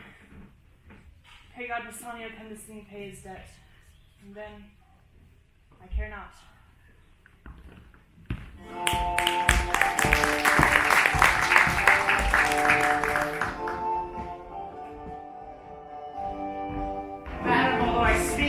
your presence you have a noble and true conceit of godlike enmity, which appears most strongly in bearing thus the absence of your husband. But if you knew to whom you show this honor, how true gentlemen you send relief, how dear lover to my lord your husband, I know you would be proud of the work and customary bounty can enforce it. I never did repent for doing good, nor shall not now. For in companions that do converse and waste the time together, whose souls do bear an equal yoke of love, there must be needs a like proportion of lineaments, of manners, and of spirits, which makes me think of this Antonio being the bosom lover of my lord, must needs be like my lord. If it is so, how little is the cost I have bestowed in purchasing the semblance of my soul from out this state of hellish cruelty. But this comes too near the praising of myself. Therefore no more. Here are other things. Lorenzo, I commit into your hands the husbandry and manage of my house until my lord's return. For mine own part, I have toward heaven breathed a secret vow to live in prayer and contemplation, only attended by Larissa here. There is a monastery some 2 miles off, and there we will abide. I do desire you not to deny this imposition, which my love and some necessity now lays upon you. Madam, with all my heart, I shall obey you in all fair commands. My people do already know my mind, and will acknowledge you and Jessica in place of Lord Bassanio and myself. So fare you well till we shall meet again. Fair thoughts and happy hours attend us. I wish your ladyship all hearts content. I thank you for your wish, and well pleased to wish it back on you. Fare you well, Jessica.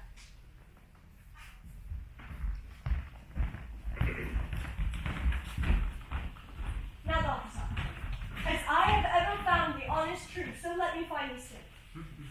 Take the same letter. Use thou all the endeavor of a man in speed to Padua. See thou rendered into my cousin's hand, Dr. Bellario, and look what notes and garments he hath given me. Bring them, I pray thee, with imagined speed unto the tragic, to the common ferry that traits to Venice. Waste no time with word, forget thee gone, I shall be back before thee. Madam, I go with all convenient speed. Come, Nerissa. I have work in hand you yet know not of. We'll see our husbands before they think of us. Shall they see us? They shall, Nerissa. Yet in such habits that they shall think we are accomplishing with that we lack. I'll hold thee any way that when we are both accoutred like young men, I'll prove the prettier fellow of the two. And wear my dagger with a braver grace, and speak between the change of man and boy with a reed voice, and turn two mincing sets into a manly stride.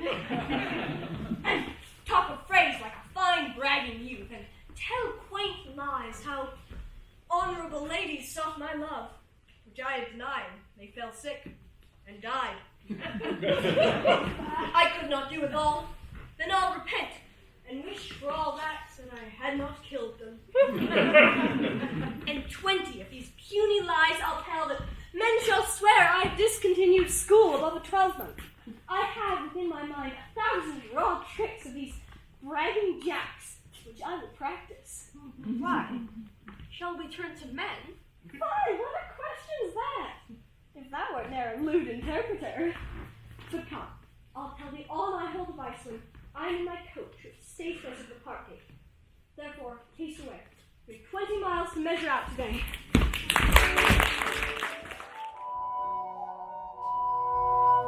Yes, truly, for look you, the sins of your father are to be laid upon the children. Therefore, I promise you, I fear you. I was always plain with you, and now I speak my agitation of the matter. Therefore, be of good cheer, for truly, I think you are damned. There is but one hope that can do you any good, and that is kind of bastard hope neither. And what hope is that, I pray thee? Mary, you may partly hope that your father got you not, that you are not a Jew's daughter. That were a kind of bastard hope indeed, so the sins of my mother should be visited upon me. Truly then, you are damned both by father and mother. Thus, when I should slay your father, I fall into Charybdis your mother. Well, you are gone both ways. I shall be saved by my husband. He hath made me a Christian. The more to blame he. We were Christians and now before. Even as many as could well live one by another. This making of Christians will raise the price of hogs. If we grow all to be pork eaters, we shall not surely have a ration on the coals for money. Tell my husband, Launcelot, what you say. Here he comes. I shall grow jealous of you shortly, Launcelot, if you thus get my wife into corners. Nay, you need not fear us, Lorenzo. Launcelot and I are out. He tells me flatly there is no mercy for me in heaven because I am a Jew's daughter. He says that you are no good member of the Commonwealth, for in converting Jews to Christians, you raise the price of pork. I'll answer that better to the Commonwealth than you can. The getting up of the Negro's belly, the more is with child by you, Launcelot. That is much the more should be more than reason. But if she be less than an honest woman, she is indeed more than I took her for. Oh, every fool can play upon the word. I think the best grace of wit will shortly turn into silence, and discourse grow commendable in none only but parrots. Go in, Sirrah. Bid them prepare dinner. That is done, sir. They all have stomachs. Goodly Lord, what a wit-snapper you are! Then bid them prepare dinner. That is done too, sir, only cover is the word. Will you cover them, sir? Not so, sir, neither. I know my duty. Yet more quarreling with occasion. Wilt thou show the whole wealth of thy wits in an instant? I pray thee, understand a plain man in his plain meanings. Go to thy fellows, bid them cover the table, serve in the meat, and we will come to dinner. For the meat, sir, it shall be covered. For the table, sir, it shall be served in. For your coming into dinner, sir, without these humors and conceit shall govern. Oh, dear discretion, how his words are soothing. The fool hath planted in his memory an army of good words, and I do know many fools that are in better place, garnished like him, that for a tricksy word. Try them out. How shearest thou, Jessica? And now, good sweet, say thy opinion. How dost thou like the Lord Bassanio's wife? Past all expressing. It is very meet the Lord Bassanio live an upright life, for having such a blessing in his lady, he finds the joys of heaven here on earth. And if on earth he do not merit it, is reason he should never come to heaven. Why, if two gods should play some heavenly match, and on the wager lay two earthly women, and Portia one, there must be something else pawned with the other, the poor rude world hath not her fellow. Even such a husband hast thou of me as she is for a wife. Nay, but ask my opinion too of that. I will anon. First, let us go to dinner. Nay, let me praise you while I have stomach. Now, pray thee, let it serve for table talk. The housemers thou speakest among other things. I will digest it. Well, I'll set you forth.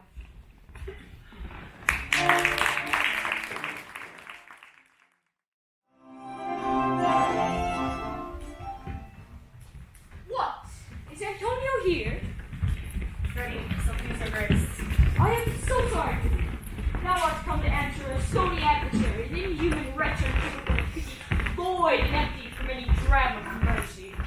I have heard Your Grace has taken great pains to qualify his rigorous course. But since he stands obdurate, and that no lawful means can carry me out of his envious reach, I do oppose my patience to his fury, and am armed to suffer with the quietness of spirit the very tyranny and rage of his. Go on, and call the Jew into court. He's ready at the door. He comes, my lord. Make room and let him stand before our face.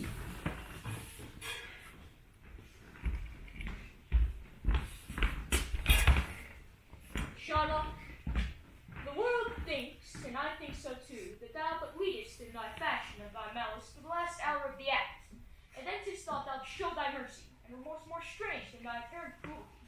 And where thou now exacts the penalty, which is a pound of this poor merchant's flesh, thou wilt not only lose the forfeiture, but touch with humane gentleness and love.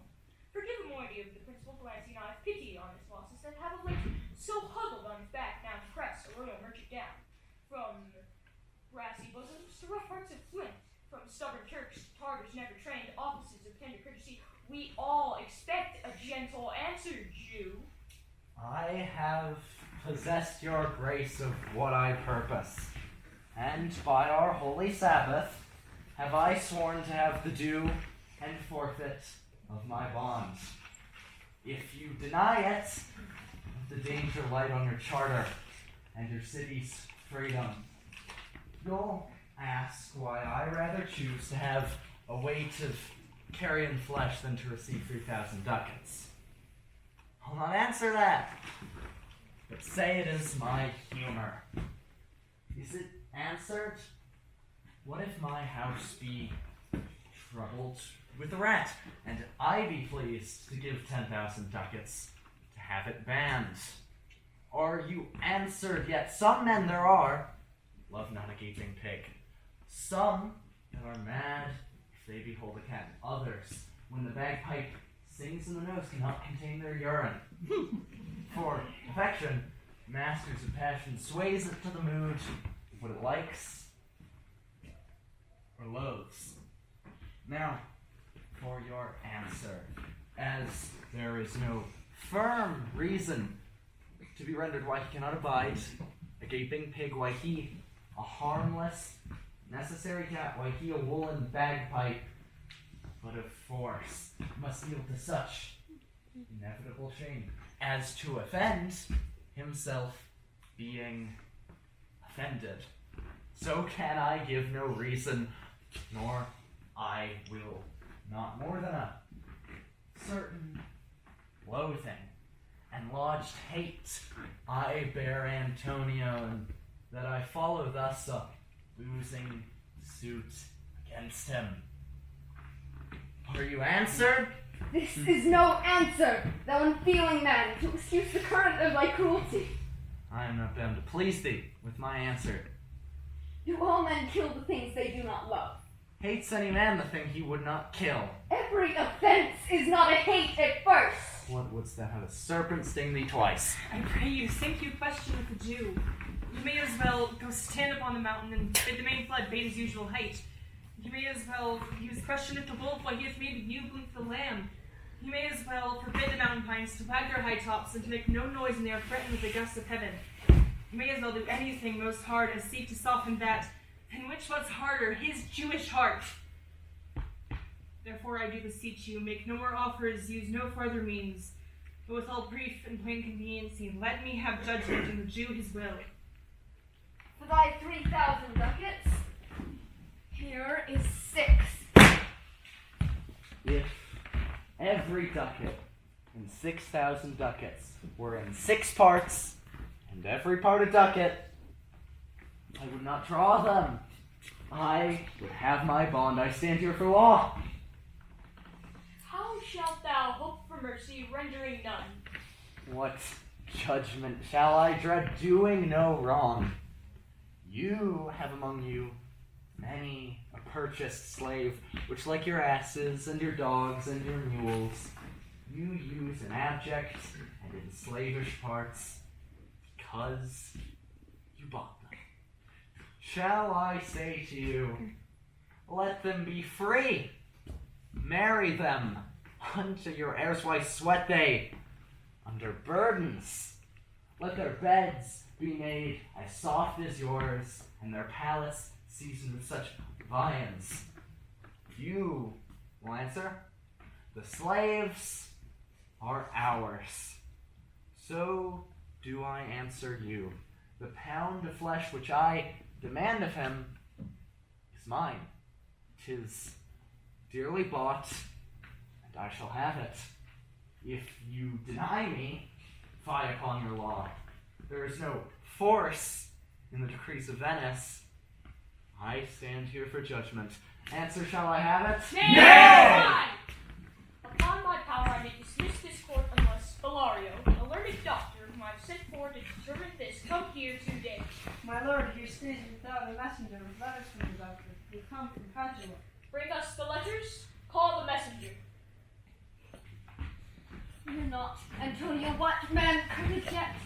The Jew shall have my flesh, blood, bones, and all, and thou shalt lose for me one drop of blood. I am a tainted wether of the flock, meetest for death. The weakest kind of fruit drops earliest to the ground, and so let me. You cannot be better employed, Bassanio, than to live still and write mine epitaph. Came you from from Valario? From both. My lord Valario greets your grace. Why dost thou whet thy knife so earnestly? To cut the forfeiture from that bankrupt there. Not on my soul, but on my soul, harsh Jew. Thou makes thy knife keen, but no metal can, no, not the hangman's axe, bear half the keenness of thy sharp envy. Can no prayers pierce thee? Nay. No, none that thou hast wit enough to make. O thou be damned, inexcredible dog! And for thy life, let justice be accused, that thou almost makes me waver in my faith to hold opinion with Pythagoras, that the souls of animals infuse themselves into the trunks of men. Thy currish spirit garnered a wolf, who, hanged for human slaughter, even from the gallows to this fell soul fleet, and whilst thou layest thine hollow dam, infused itself in thee. For thy desires are wolfish, starved, bloody, and ravenous. Till thou canst rail the seal from off my bond. Thou but offendest thy lungs to speak so loud. Repair thy wits, good youth, or it shall fall to cureless ruin.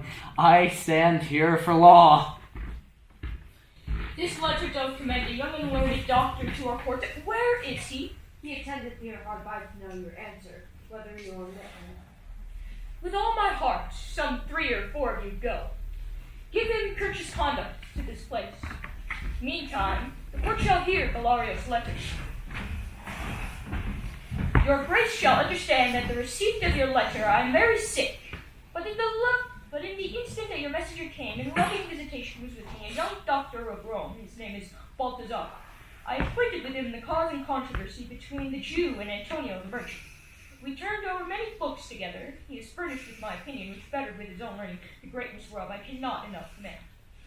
Comes with him and by importunity to fill up your grace's request in my stead. I beseech you, let this lack of years be no impediment to let him lack reverend estimation, for I never knew so young a body with so old a head. I leave him to your gracious acceptance, whose trial shall better publish his commendation. You hear the learned Valario what he writes, and here, I take it, is the doctor come. Give me your hand. Came you from old Valario? I did, my lord. You are welcome. Take your place. Are you acquainted with the difference that holds this present question in the court? I am informed thoroughly of the cause. Which is the merchant here, and which the Jew?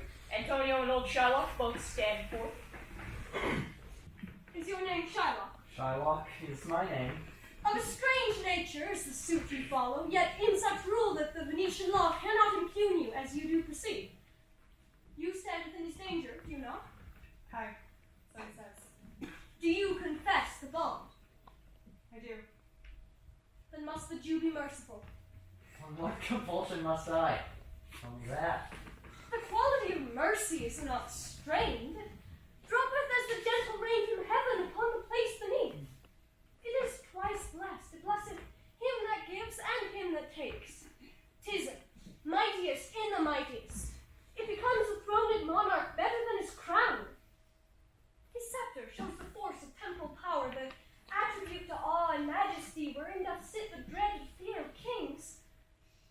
But mercy is above this sceptred sway. It is enthroned in the hearts of kings. It is an attribute to God himself, and earthly power doth then show like's God's when mercy seasons justice. Therefore, Jew, though justice be thy plea, consider this, that in the course of justice none of us should see salvation. We do pray for mercy, and that same prayer doth teach us all to render the deeds of mercy. I've spoke thus much to mitigate the justice of thy plea, which, if thou followest, this strict course of Venice must needs give sentence against the merchant there. My deeds upon my head. I crave the law, the penalty and forfeit of my bond. Is he not able to discharge the money? Yes, here I tender it for him in the court, yea, twice the sum. If this will not suffice, then I will be bound to pay it 10 times o'er, on forfeit of my hands, my head, my heart. If that will not suffice, it must appear that malice bears down truth, and I beseech you, rest once the law to your authority. To do a great right, do a little wrong, and curb this cruel devil of his will. It must not be.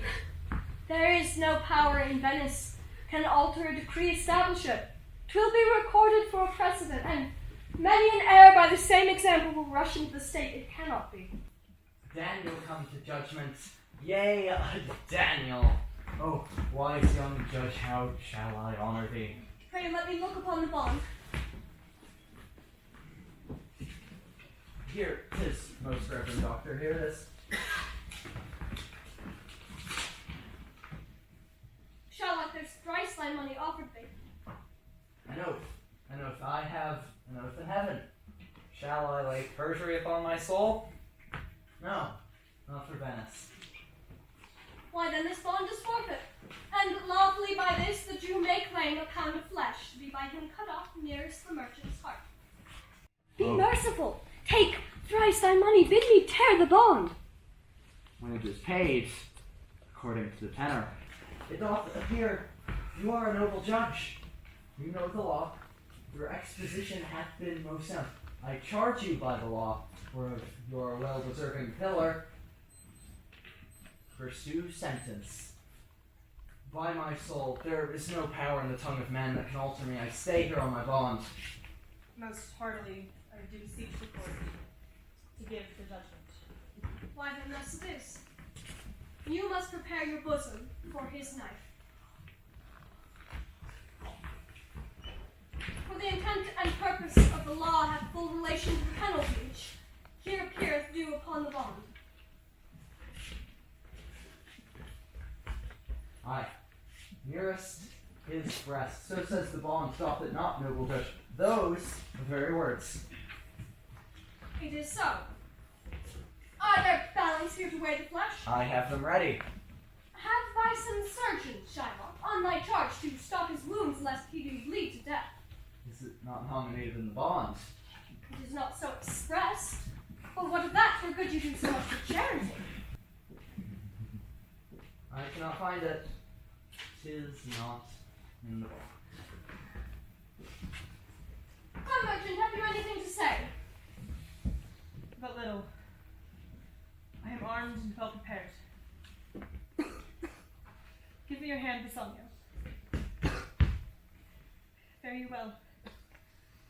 Grieve not that I am fallen to this for you, for herein fortune shows herself more kind than is her custom. It is still her use to let the wretched man outlive his wealth, to view with hollowed eye and wrinkled brow an age of poverty, from which lingering penance of such misery does she cut me off. Commend me to your honorable wife. Tell her the process of Antonio's end. Say how I loved you. Speak me fair in death. And when the tale is told, bid her be judged whether Bassanio had not once a love. Repent not you that you shall lose your friend, and he repents not that he pays your debt. For if the Jew do cut but deep enough, I'll pay it instantly and with all my heart. Antonio, I am married to a wife, which is as dear to me as life itself. But life itself, my wife, and all the world are not with me esteemed above thy life. I lose all. I sacrifice them all here to this devil to deliver you. Your wife will give you little thanks for that. By to hear you make this offer. I have a wife who I protest I love. I would she were in heaven so she could entreat some power to change this cursed Jew. 'Tis well you offer it behind your back. The wish would make else in a quiet house. These be the Christian husbands. I have a daughter. Would any of the stock of Barabbas rather than her husband than a Christian? We trifle time, I pray you, pursue sentence. A pound of that same merchant's flesh is thine. The court awards it, and the law doth give it. Most rightful judge. And you must take this flesh from off his breast. The law allows it, and the court rewards it. Most learned judge, a sentence. Come, prepare.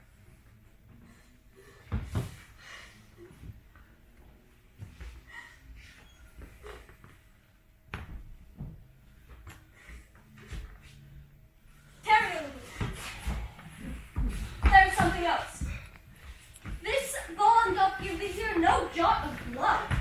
The words expressly are a pound of flesh.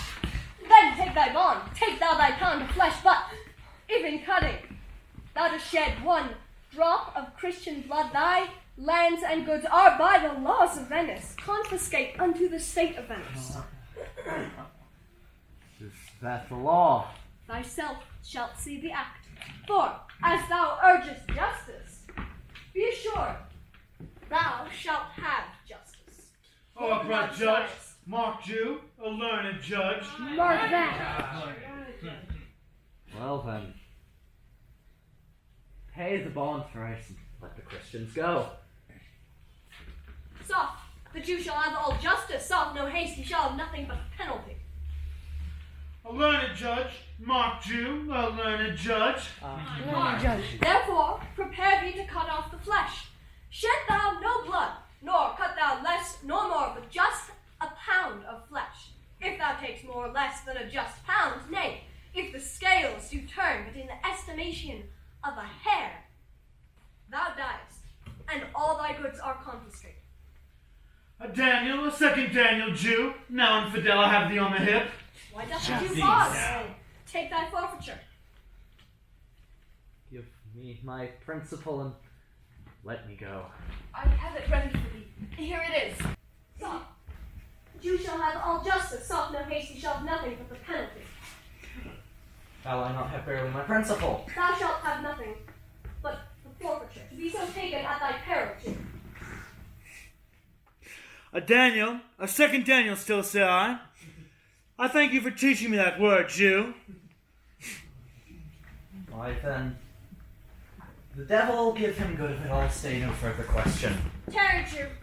The law hath yet another hold on you. It is enacted in the laws of Venice, if it be proved against an alien that by direct or indirect attempts he seek the life of any citizen, the party against the which he doth contrive shall seize one half his goods. The other half comes unto the privy coffers of the state, and the offender's life lies in the mercy of the dukes only, against all other voice. In which predicament I say thou standst, for it appears by manifest proceeding that indirectly and directly too thou hast contrived against the very life of the defendant, and thou hast incurred the danger formerly by me rehearsed.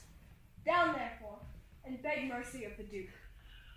Beg that thou mayst have leave to hang thyself, and yet, thy wealth being forfeit to the state, thou hast not left the value of a cord. Therefore, thou must be hanged at the state's charge. Aye. That thou shalt see the difference of our spirit. For half thy goods, it is Antonio's. The other half goes to the general state, which humbleness may drive unto a fine. Aye, for the state, not for Antonio.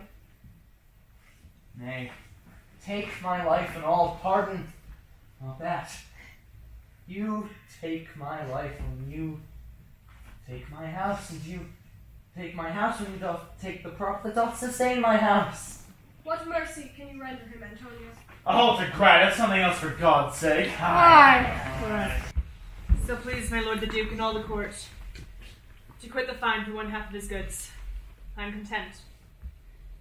So he will let me have the other half and you surrender it upon his death unto the gentleman that lately stole his daughter. 2 things provided more. That for this favor, he presently become a Christian. The other that he to record a gift here in the court of all he dies possessed unto his son Lorenzo and his daughter. He shall do it, or else the doer can't. The pardon that I late pronounced here. Art thou contented, Jew? What dost thou say? I am content. Clark, draw deed of gift.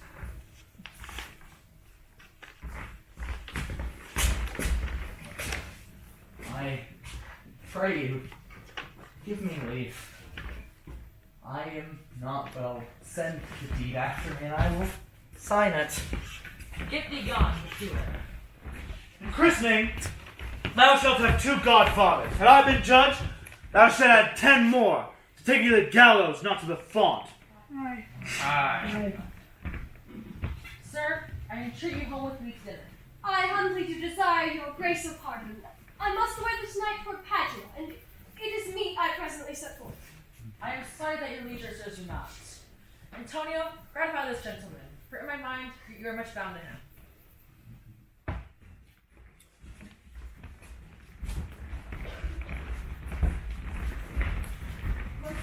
Worthy gentlemen, I and my friend who by your wisdom then this day acquitted of grievous penalties.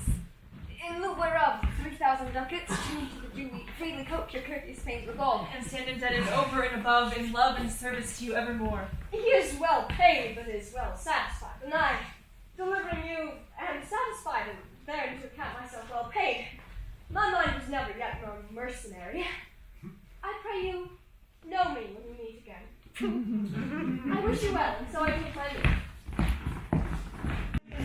Dear sir, of course I must attempt you further, to take some remembrance of us as a tribute, not as a fee. Grant me two things, I pray you, not to deny me and to pardon me. You press me far, and therefore I will yield. Give me your gloves, I'll wear them for your sake. And for your love, I'll take this ring from you. Do not drop back your hand. I will take no more, and you in love shall not deny me this. This ring, good sir. Alas, it is a trifle. I will not shame myself to give you this. I will have nothing else, but only this. And now methinks I have a mind to it. There is more depends on this than on the value. The dearest ring in Venice I will give you and find it out by proclamation. Only for this I pray you pardon me. I see, sir. You taught me first to beg, and now methinks you teach me how a beggar should be answered. This ring, good sir, was given me by my wife. And when she put it on, she made me vow that I should neither sell nor lose nor give it. That stoop serves many men to save their gifts. And if your wife be not a madwoman, and know how well I have deserved this ring, she would not hold out enemy forever for giving it to me. Well, peace be with you. I pray you, Lord Bassanio, let him have the ring. Let his deservings and my loves all be valued against your wife's commandment. Go, Graziano. Run and overtake him. Give him the ring and bring him, if thou canst, unto Antonio's house. Way, make haste. You and I will thither presently, and in the morning early we'll be both fly towards Belmont. Come, Antonio.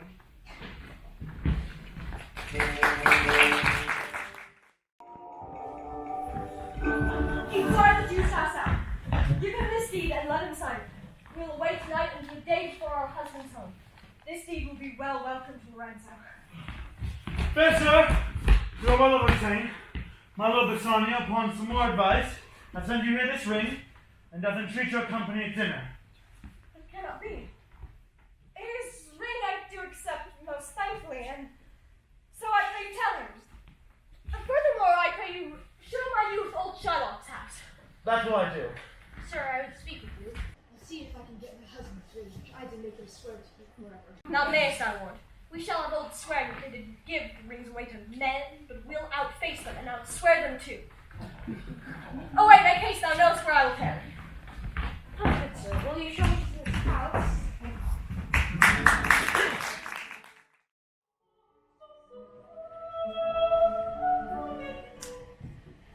The moon shines bright in such a night as this, when the sweet wind did gently kiss the trees, and they did make no noise. In such a night, Troilus, methinks, did mount the Trojan walls, inside his soul, towards Grecian tents where Cressida lay that night. In such a night, the Thisbe fearfully o'ertook the dew, and saw the lion's shadow ere himself, and ran dismayed away. In such a night, stood Dido with a willow in her hand, upon the wild sea banks, and waft her love to come again to Carthage. In such a night, Medea gathered the enchanted herbs and did rue old peace. In such a night, did Jessica steal from the wealthy Jew, and with an unthrift love did run from Venice, as far as Belmont. In such a night did young Lorenzo swear he loved her well, sealing her soul with many vows of faith and ne'er a true. In such a night did pretty Jessica, with a little shrew, slander her love, and he forgave it. I would outnight you, but nobody come. Heart never flame around. Who comes so fast in silence tonight? A friend. Friend. What friend? Your name, I pray you, friend. Stefano is my name, and I bring word my mistress will before the break of day be here at Belmont. She doth swear about by holy crosses when she kneels and prays for happy wedlock hours. Who comes with her? None but a holy hermit and her maid. I pray you, is my master yet returned? He is not, nor have we heard from him. But go in, I pray thee, Jessica, and ceremoniously let us prepare some welcome for the mistress of the house. Sola! Sola! What? Whoa! Sola! Sola! Who calls? Sola! Did you see Master Lorenzo? Master Lorenzo! Sola! Sola! Here! Hello, man. Here! Tell my master there was a post come from him. His horn full of good news. My master will be here morning. Sweet soul, let's in. And there expect their come. And yet no matter, why should we go in? My friend Stefana, signify for you. Within the house your mistress is at hand, and bring your music forth into the air.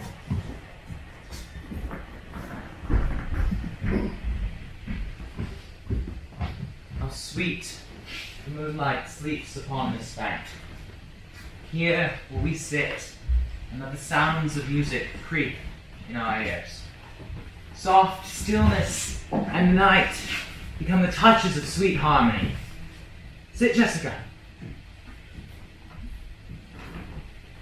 See how the floor of heaven is thick inlaid with patterns of bright gold. There is not the smallest orb which thou beholdest, but in his motion like an angel sings, still choiring to the young-eyed cherubims.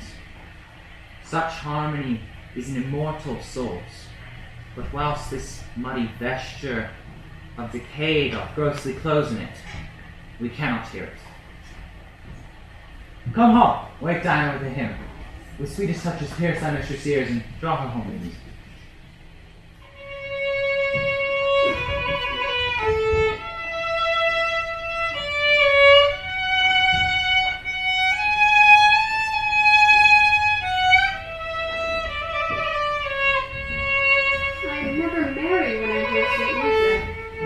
Your spirits are attentive, for do but note a wild and wanton herd, or race of youthful and unhandled colts, fetching mad bounds, bellowing and neighing loud, which is the hot condition of their blood. But if they hear perchance a trumpet sound, or any air of music touch their ears, you shall perceive them make a mutual stand, their savage eyes turn to modest gaze by the sweet power of music.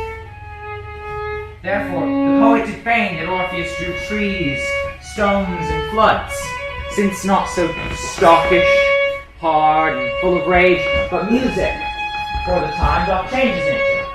For the man that hath no music himself, nor is not moved by the concord of sweet sounds, is fit for treason, stratagems, and spoils.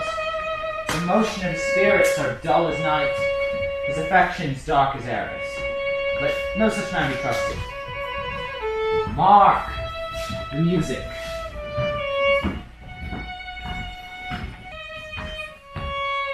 That light seems burning in my hall. How far the little candle throws his beam, so shines a good deed in a naughty world.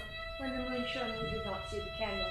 So that the greater glory dim the less. A substitute shines brightly as a king until a king be by, and then his state empties itself, as doth an inland brook into the main of waters. Music, hark! It is your music, madam of the house. Nothing is good I see without respect. Methinks it sounds much sweeter than by day. Silence bestows that virtue on it, madam. The crow doth sing as sweetly as the lark when neither's attended, and I think the nightingale, if she should sing by day when every goose is cackling, would be thought no better a musician than the wren. How many things by season seasoned are, to their right praise and true perfection. Peace. How the moon sleeps with Endymion and would not be awake. There's the voice so much deceived of Portia. He knows me, as the blind man knows the cuckoo, and bad voice. Dear lady, welcome home. We have been praying for our husband's welfare, which Speed, we hope, is better for our words, aren't they, return? He is not, but there's a messenger come before to signify his approach. Go in, Nerissa. Give order to my people that they take no note at all of our being absent hence. Nor you, Lorenzo. Jessica, nor here.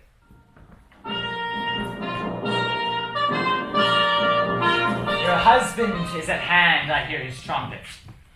We are no telltales, madam. Hear you not. This night methinks is but the daylight sink.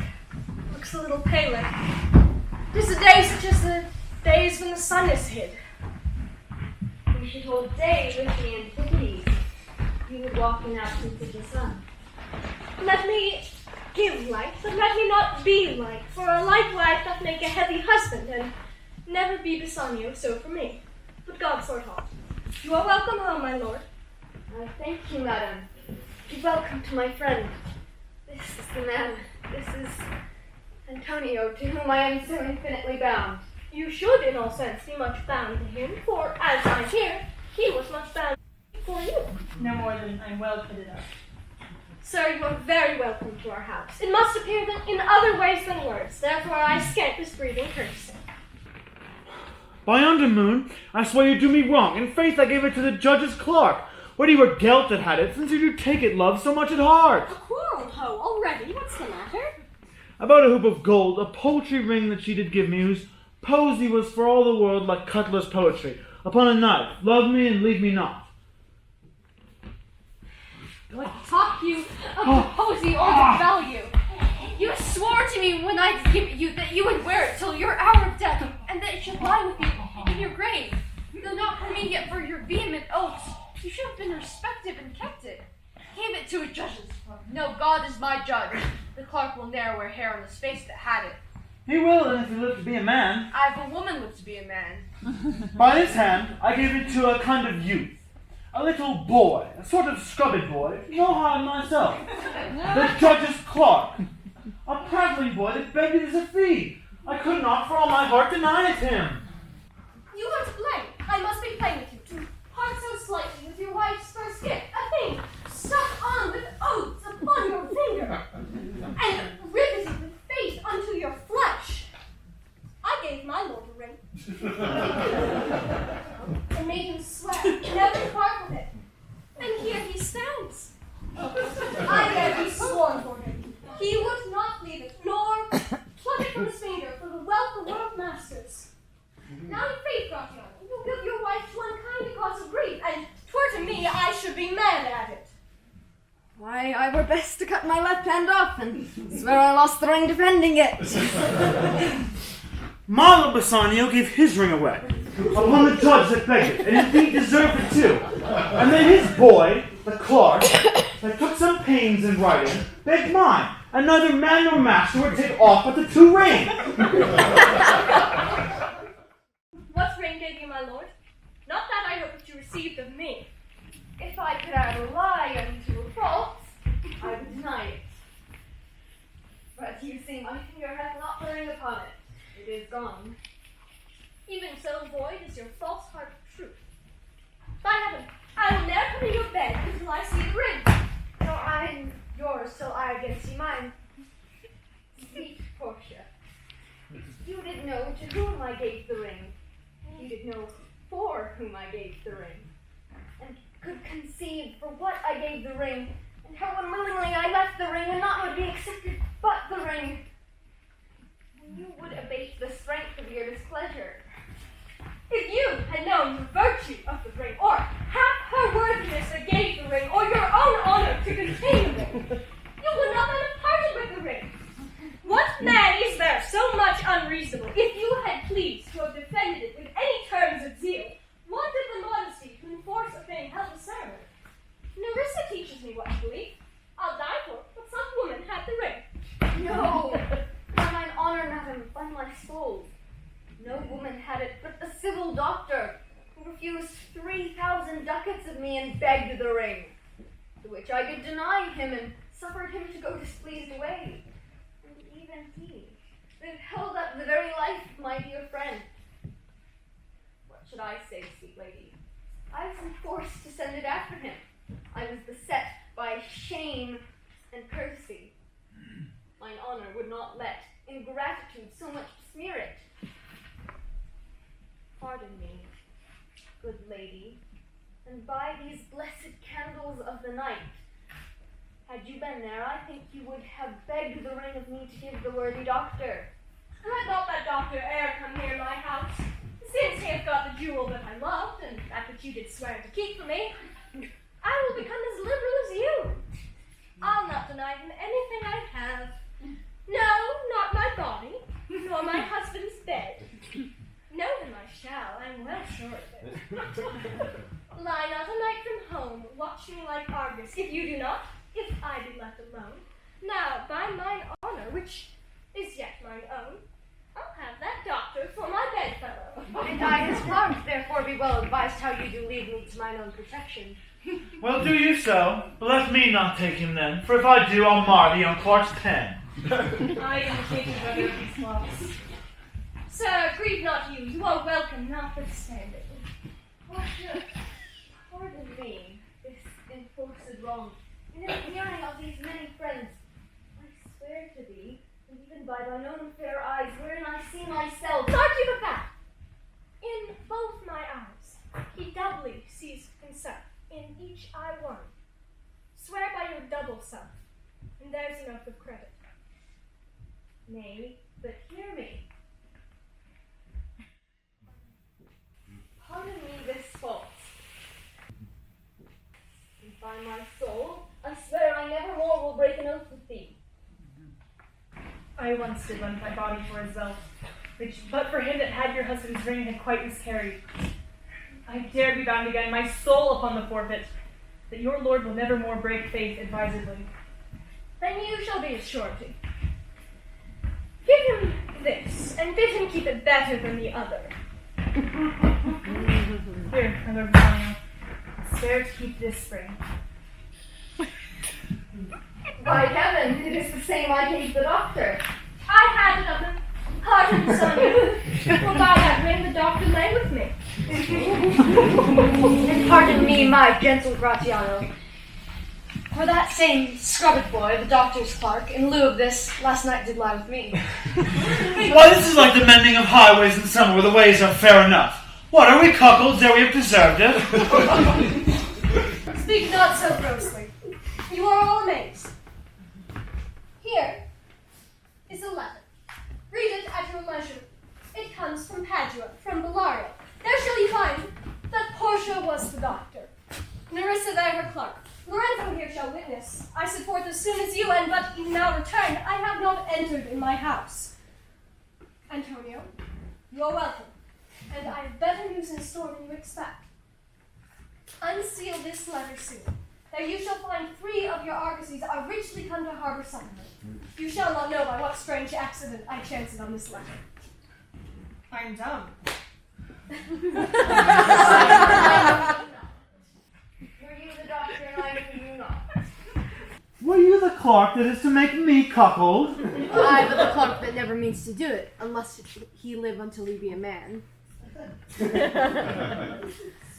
doctor, you shall be my bedfellow. When I am absent, then lie with my wife. Sweet lady, you have given me life and living. But here are we for certain that my ships have safely come to road. And now, Lorenzo, my clerk hath some good comforts due for you. Aye, then I'll give them him without fee. There do I give to you and Jessica, from the rich Jew, special deed of gift, after his death, of all he dies possessed of.